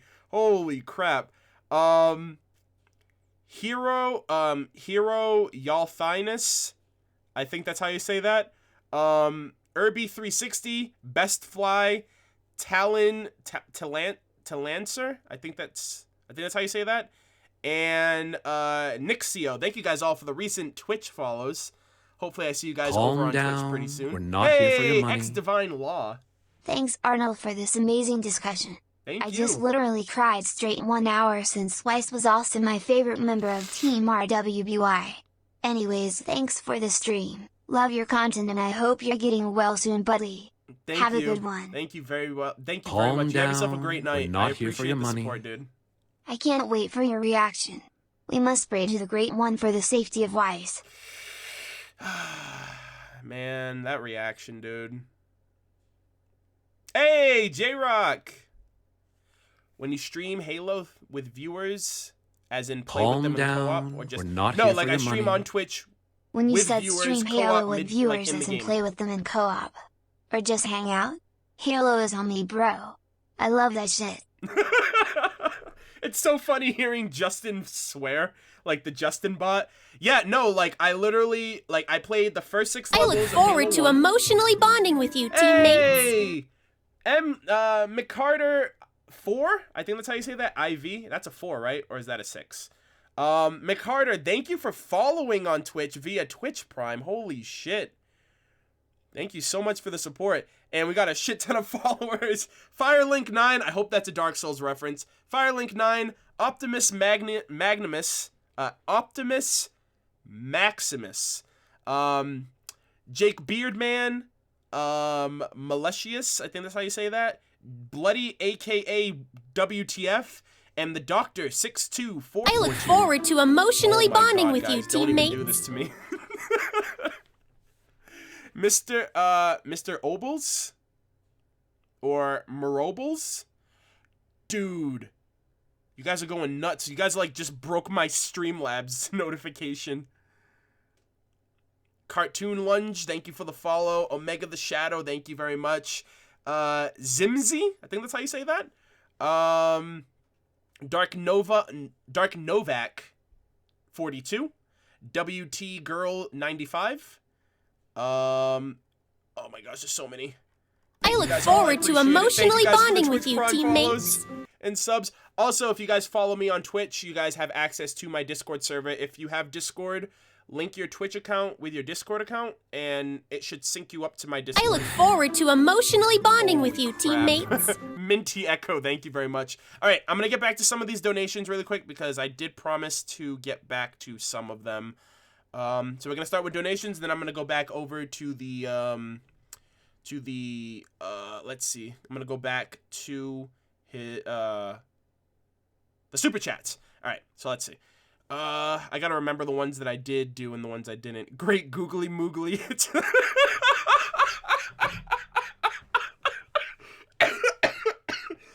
Calm down. We're not here for your money. I was not expecting Since that. we're talking about streaming, I think I might have asked you this before, but have you had a chance to check out Life is Strange before the storm before the storm? yet? No, I haven't If played not, it yet. I'd go about the rest of your viewers. but I'd love to see you stream that. Yeah, I loved the first one. The first one, especially the end of episode 4, that fucking plot twist with what's his name, Mr. Jefferson. Yeah, that was pretty I was playing that as the episodes were coming out too, so I experienced it like as soon as it came out. But I haven't gotten it yet. I mean, I can pick it up on PlayStation because that's where I played the original Life is Strange as well. I'm actually thinking about doing a poll. Calm down. In 2018. We're not here for your money. Oh. My handle is pronounced Talon Seer. Oh, Talon anyway, Seer. Okay, I want sorry to about that. apologize for the pun I made you read on here. I like what they've done with the character development here. They can do more, but I'm satisfied. I'm sure we'll see Jaune's semblance very soon. Yeah, a lot of people are pointing to that. Like, the one thing, too, that I really don't like is how a lot of people are implying that, like, a lot of things that I've been reading and seeing as of late for this week has been, a lot of people are feeling that Jaune has only been getting development. Like, people think, like, Rooster Teeth is killing off other characters so Jaune can get development, which I was like... Looking what? forward to that lovely reaction. No, you're 5 not. from your friend in the voice acting community. I don't recall you answering something like this, but what is your New Year's resolution? What is my New Year's resolution? To be honest, I'm not really that, personally, like, I have nothing against people who have New Year's resolutions, but more so than not, I tend to not really build up a New Year's resolution, because every year, it's the same old, like, yeah, I'm going to do this, I'm going to do that, and I feel like a lot of times, if I guess at the end of the day, I have really, like, small goals, right? Like, I want my channel to grow more, and I want to be able to try to do different content than just RWBY and Red versus Blue this year. I want to, I don't know. I kind of just want to do a lot more productive stuff than like, in terms of streaming and YouTube and stuff like that. Cyrus, are you watching the stream, dude? Let's play sometime. Cyrus, thank you so much, man. You guys can't see it on stream, but I just got a Steam notification. My friend Cyrus just gifted me the game Battle Right on PC. All Champions pack. Holy fuck, dude. Thank you so much. Hopefully you got this on Steam sale, because the Steam sale ends today. I'd be really upset if you paid full price for this. I'd be really upset. But thank you so much. Yeah, I definitely want to play this. My roommate plays this all the time. And, it looks really, really, really fun. Oh, what's this? The item requires you own the base game of Battle Right before you add it to your library. Alright, I'll get the base game then, I guess. Add to library. Okay. Alright, I'll get the base game. You got me all the champions, so the very least I can do is get the base game. Thanks a lot, dude. I'll talk to you in the Discord really soon. Okay, let me see. I'm trying to get through any comments and any donations that I didn't read on stream. I've been a mess since the last episode. First of hype was Ruby Silver Eyes. Calm down. I'm a bit mad. We're not here for your money. If Weiss really is dead, that means we will never get the full Team RWBY reunion. Now I'm sad. Oh, God. Oh, that's true. That's true. Holy shit. Oh, God. I look forward to emotionally bonding with you, teammates. Fury Hime, thank you for the Twitch sub, dude. Appreciate it, man. Thank you so much. Oh, tier 1 sub. That means you get a Pyrrha emote. Oh yeah, also for anyone who subs to me over on Twitch, I have 3 RWBY emotes. Oh, do I have them on here? I can show you guys what they look like. I don't think I have them on here. Hold on. Add image. Let's see, emote. Yeah, so these are the 3 emotes that you get on Twitch if you follow me. If you're subscribed to me on Twitch. So the tier 1 emote that every sub gets on my channel on Twitch is the Pyrrha emote, which is based on the Unholy Screams meme. For those of you who don't know about that, that's pretty popular in the fandom. A tier 2 sub gets you the Pyrrha emote and the Penny Salutations emote. And then the tier 3 emote gets you all 3 of them, which includes the Zwei emote. So those are the 3 I look forward to emotionally bonding with you, teammates. Southern Gent Gamer, you also have that as well. Thank you very much for the support. Like I said, I'm going to be streaming this week. I'm going to be streaming on Monday. I'm going to be playing Breath of the Wild, getting a little bit further in that. Oh my god, that is why. Yeah, I know, it came out so well. I had someone commission these 3 for me, which they were a bit pricey, but it was very much worth it for the end results. Okay, let's see. I'm trying to make sure I cover everything. Hold on, let me switch over. I look forward to emotionally bonding with you, teammates. Captain KG, thank you very much. Thank you very much for the Twitch Prime sub. Hold on. I'm trying to keep up. You guys are too much for me today. Holy shit. Give me a second. Let me see. I gotta go through my super chats really quick. Oh my god, there were so many today. I can't believe that, dude. Holy shit. Okay, let's see. Happy holidays. Thank you very much. Ruby Moonrose. Appreciate that. Hey, my girlfriend and I believe that the Winter Maiden might be Salem. Unfortunately, that has been confirmed to be not true. Miles and Carrie mentioned right after Volume 3, because a lot of people were theorizing and speculating that. He mentioned that, Miles and Carrie mentioned that the appearances of the Winter Maiden and Salem, because in the World of Remnant, the Winter Maiden had like the same hairstyle as Salem, and they were like, no, that's completely coincidence. We didn't mean for that to happen. That's not true. She is not a maiden. So unfortunately, calm down. We're not here for your money. Could it be that Weiss was out of dust, so that's why she was trying to summon so much? I mean, that's possible. The only kind of ammunition that she had with her was what she got on the airship before it crashed. So that's a likely. I look forward to emotionally bonding with you, teammates. Thank you very much for the sub, dude. Appreciate it. Oh my god. A lot of support today. I can't believe that's crazy. That is insane. Thank you guys so much. I look forward to emotionally bonding with you, teammates. 404 VA. Thank you for subbing. Welcome, welcome, welcome. Like I said, for those of you guys who are subbing on Twitch, you guys do have access to my Discord server. All you got to do is, if you have Discord, on one of the user settings or whatever, just link your Discord account with your Twitch account, and then give it about an hour, and it should automatically sync you to my server. And from there, you can introduce yourself, read through all the chats, greet yourself. I have a really friendly and awesome community there of people. We get to chat. You can chat with myself and anybody else there. We all chat. We talk about anime, video games, random shit that's going on throughout the day in our lives and all that. So, really grateful, really appreciative. That is open to anybody who is following me. I'm sorry, anyone who let me say that again. That is for my Patreon backers as well as any Twitch subscribers that I have. All right, let's see. Let's try to get through these. So for the most part, the discussion is done. So right now I'm just playing catch up and just chatting with people as of right now. Let's see. Yo, what if Weiss's dad and Atlas rescued them? Do you know who Weiss's dad is?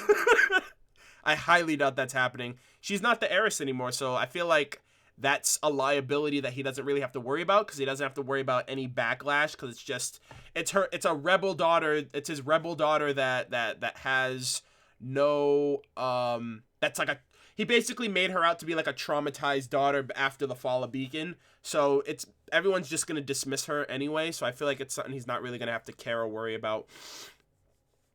Cinder was awesome in this episode. Go Jessica. I hope you mean her performance, because Cinder herself, she's a bitch. I can't stand her.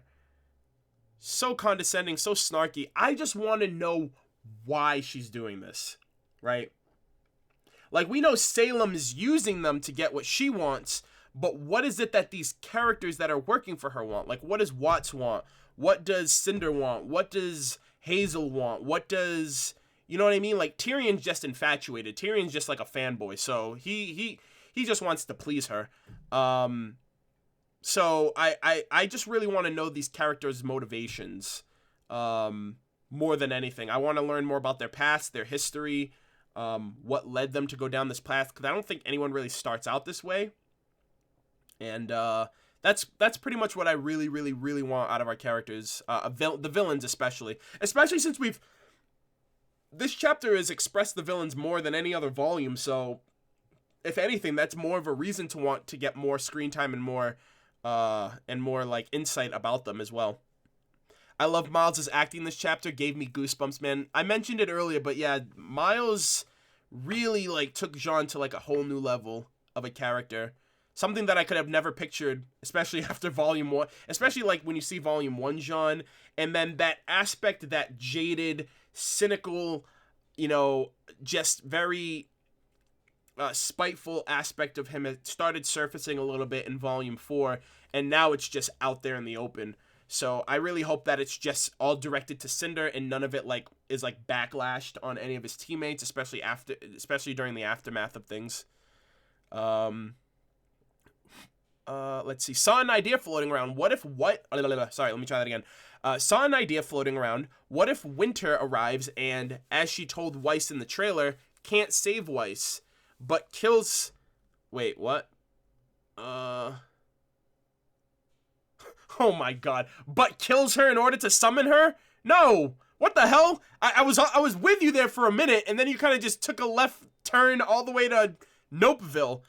First off, I think you have to summon things that don't have souls, because I don't think you'd be able to summon things that have souls, because that's kind of, like, unethical, almost, and kind of... Like, you can summon Grimm because they don't have souls, so you can just reanimate them and kind of do, like, necromancy, so to speak. Yeah, Kim, of course you love it. What the hell? Let's see. Raven, okay, I read that one. Raven said you sound like your mother. Oh my god, she thinks you think Raven killed Summer or has any relation to the cause of her death? Think she truly missed her and think the way she does because of Summer. I think Melody Wolf 123, I think Raven just really cares about people. She just has a funny way. She's just the true like tsundere. Like, she just really doesn't express it. I feel like, to her, it's like a form of weakness. And that's something that I feel a lot of people will echo and chime and relate to. Like, emotions are a weakness, and you shouldn't have them and stuff like that. I do think Summer's death probably had a major impact on... Not a major impact, right? Because she had to have left the team and left everyone behind before Summer died. But maybe Summer's death was like the final nail in the coffin of why she couldn't come back, or she chose not to come back, or maybe Ozpin had a hand in it and Raven realized that. I don't know. There's a lot of variables, and there's just too many like holes in the plot for us to really like, not holes, but there's nothing to fill the gaps because there's a lot of information that we don't have yet. Really surprised me when Raven mentioned Summer and how RWBY reminded Raven of how Summer was. Summer must have been innocent and hopeful too. At the end of the day, I said this earlier, RWBY is literally a spitting image of her mother in appearance, mentality, drive, you know, aspirations and everything. I really do think Summer Rose is... I wouldn't be surprised if we ever do get a flashback and we get Summer Rose, that it's that it's Lindsay performing as her, but like older. Like her voice, like she just kind of directs her voice as almost like what an older RWBY would sound like. I really wouldn't be surprised if that was the case. All right, let's see.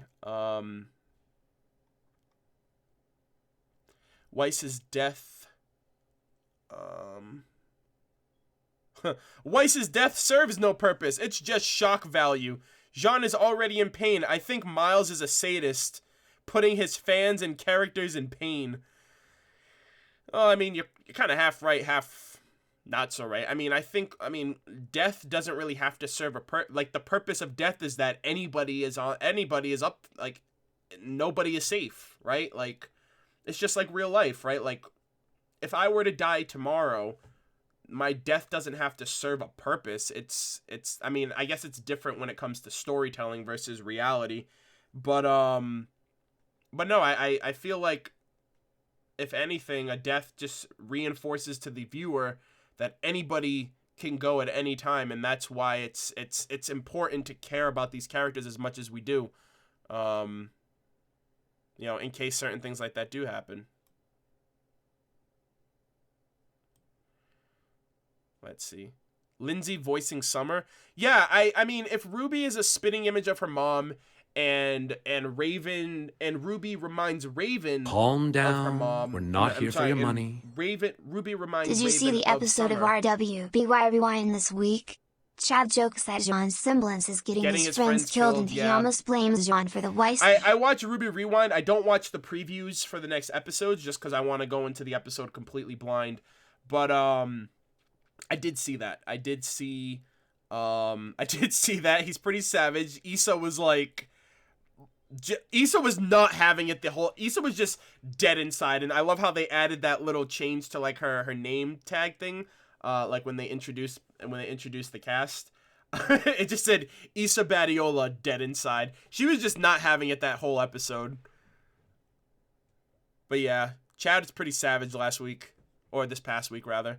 When I watched the chapter, I remember. Okay, wait, I read that one. Hold on, let's see. Oh, you want to know something that I forgot to mention too? When Cinder like stepped on Jaune and she said, "You're just a failure with a death wish." I think that was like a callback to Volume 1, right? Because I remember when Jaune was like, when Cardin was giving him all of these tasks to do, and like he was talking to Ruby for that quick moment in the hallway, he basically kind of reinforced himself. He was like, you know, coming to the school was a mistake. I'm a failure. And then that's when she's like, nope, you can't be a failure. So I think that was almost like, it was like a reference to like how he used to think of himself. He used to think he was a failure. And then you have Cinder calling him a failure. And he doesn't really give a shit because he understands like that doesn't matter. My friends matter. And if I die, then at least I served some purpose of saving them. All right, let's see. Still reading through the chat. Hey Murder, love your videos and discussion. Was wondering, what do you think this volume might wrap up based on the information that we know thus far? I don't fucking know. I couldn't tell you. Like I said, the only three things that I feel that are certain for this volume, for the last 3 chapters, is Haven Academy is gonna fall. Be it the tower's gonna fall, they're gonna get the relic, whatever the case might be. The Haven Academy's destruction will happen. Somebody will die. I don't know who. My odds are probably Leo Lionheart. If the school does fall and the whole objective of destroying Haven Academy comes to fruition and, you know, ends up being true, Salem isn't going to need Leo anymore, and so she's going to dispose of him. So I feel like that's the case. I don't know if it could be him that dies, maybe somebody else, but I'm very... Or maybe even Vernal, you know what I mean? Because, like, Amber died, so I don't know. That's a possibility. And then third, either Jaune or Oscar is going to awaken their semblance. And I feel like for Jaune, it's very, very, very overdue. If he is a healer, this is the best time for him to awaken it, because Weiss would need that in order to survive. So... a lot of different things, a lot of different variables. We're not here for your money. According to Rooster Teeth, we've seen Jaune's semblance already. Could it be a passive like Rose? Maybe karma or something. If not, we might see it during 12 or 13. Just cuss. Big fan, by the way. Hey. Just couldn't think of something to write here, XD. Yeah, so I wouldn't use that information that you gave, right? They stated that we saw Jaune's semblance when they were during Volume 1, when the show was in its infancy, when they were learning the show as they were going. It's already been confirmed that Jaune has not awakened his semblance yet. We've never seen Jaune's semblance before. So, and this was Volume 1 when they said that. And I know what you're referring to because I've seen the post that they posted years ago on I think it was a Facebook post. But they stated that we've already seen his semblance before. I don't even know if they were aware of the difference between like did we see his aura or did we see his semblance? Because they already specified that we haven't seen it yet. And I know a lot of people instantly jump to the theory that Unicosaurus made of like, well, what if his semblance is also polarity?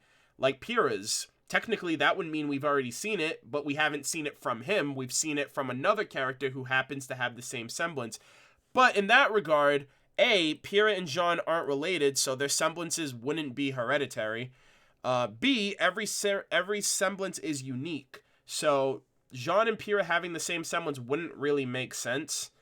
And C, him having polarity really wouldn't help the situation right now. Like, what's the point? Okay, if he gets magnetism, if he gets polarity, like, what will that do? Right? Like, what will him having polarity do when his shield combines with his sword? It doesn't really add anything to his fighting style or anything, really. So, I personally don't believe that. I think maybe Rooster Teeth overspoke at that time. 2013. Volume 1, when they didn't really even have they didn't even have, like, the World of Remnants developed, where they explain a little bit more of, like, what aura and semblances are. So, personally, I'm still up for maybe thinking it's something to do with buffing his teammates or his friends, or maybe being a healer. Because in the RWBY Grim Eclipse video game, he actually Calm down. We're not here for your money. He buffs his team. He gives his Jaune's teammates more semblance damage. is polarity. He doesn't attract, just repel all of the important people in his life. Sorry for the downer, just had an opportunity. No, like I said, Nevin Dove, I've already heard of that. Like, I think, I'm pretty sure you've watched Unicosaurus's video, because Unicosaurus basically kind of popularized that opinion of the polarity semblance, because it was like a 2-minute video, very well paced, hit on a lot of great points. But yeah, I personally do feel like it probably isn't polarity in this regard.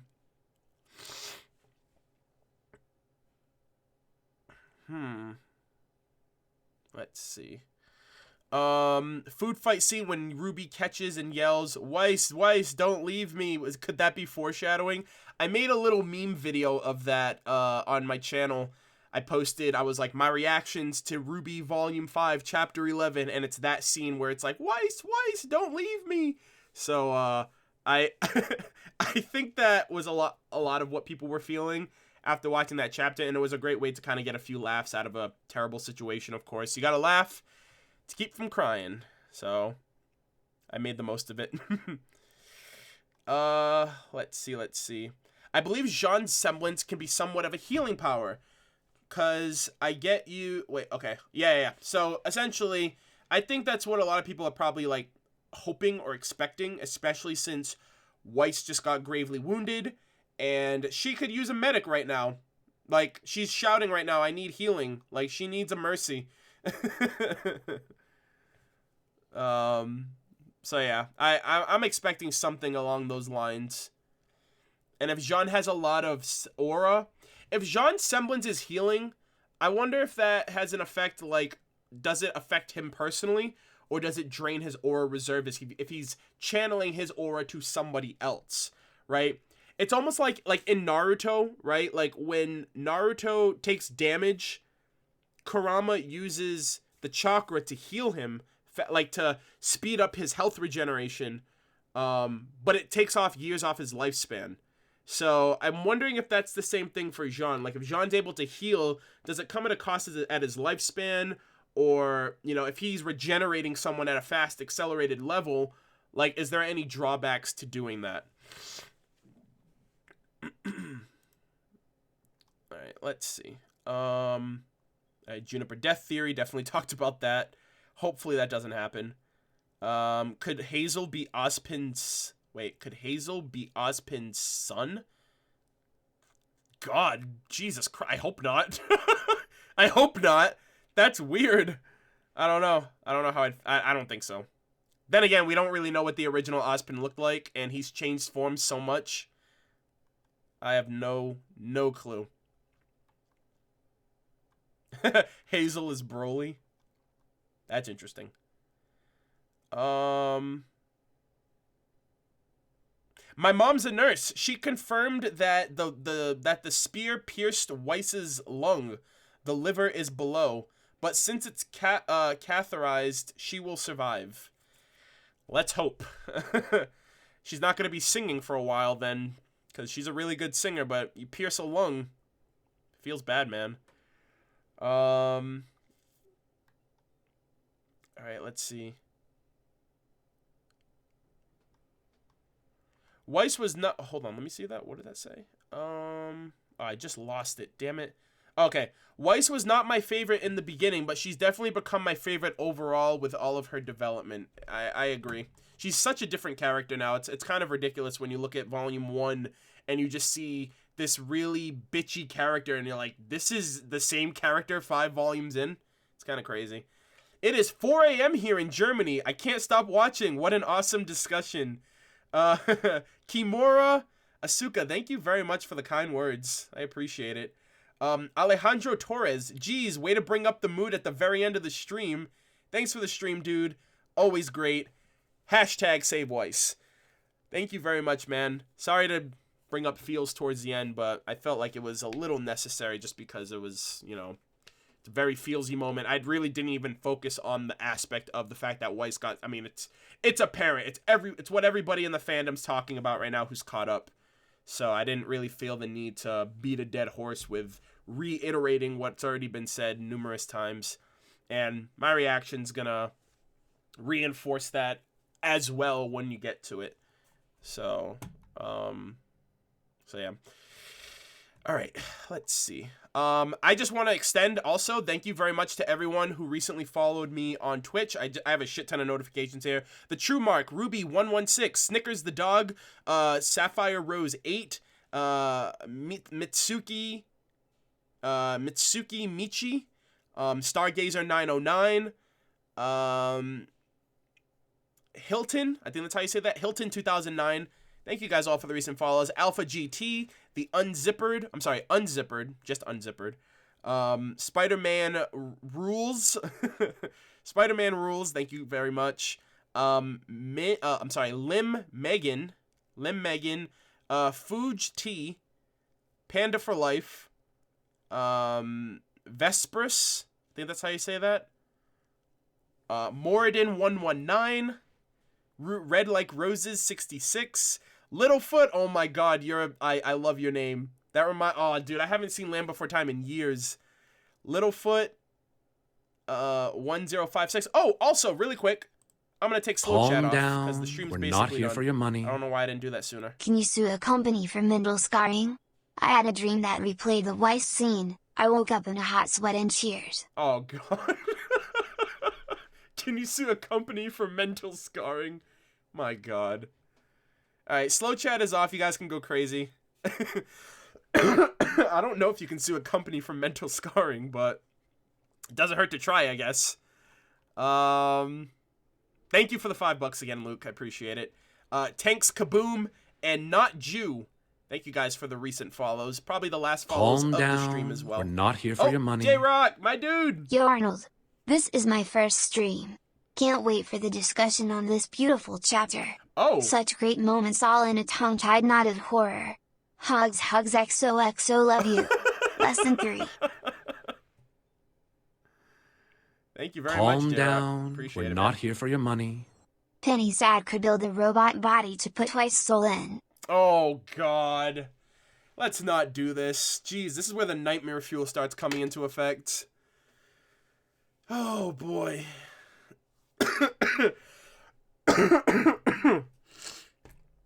But overall, guys, this was an overwhelmingly positive stream.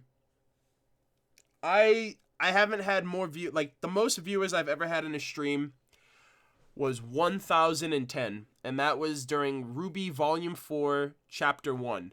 Ever since then, the streams have roughly fluctuated around 600 to 800 viewers. We nearly doubled, well, we essentially doubled that today.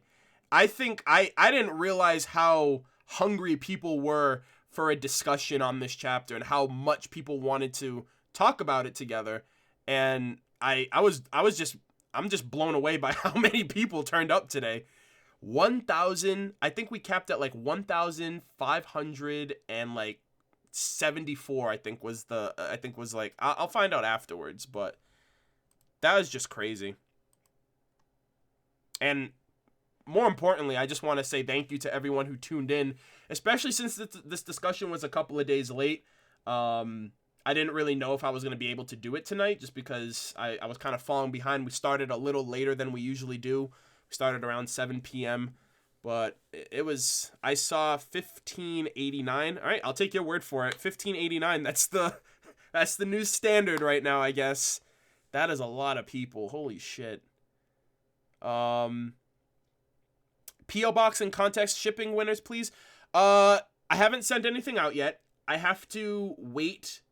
I'll probably be able to ship them at some point in February because I need to pay taxes this year, and I just don't know how much I'm paying.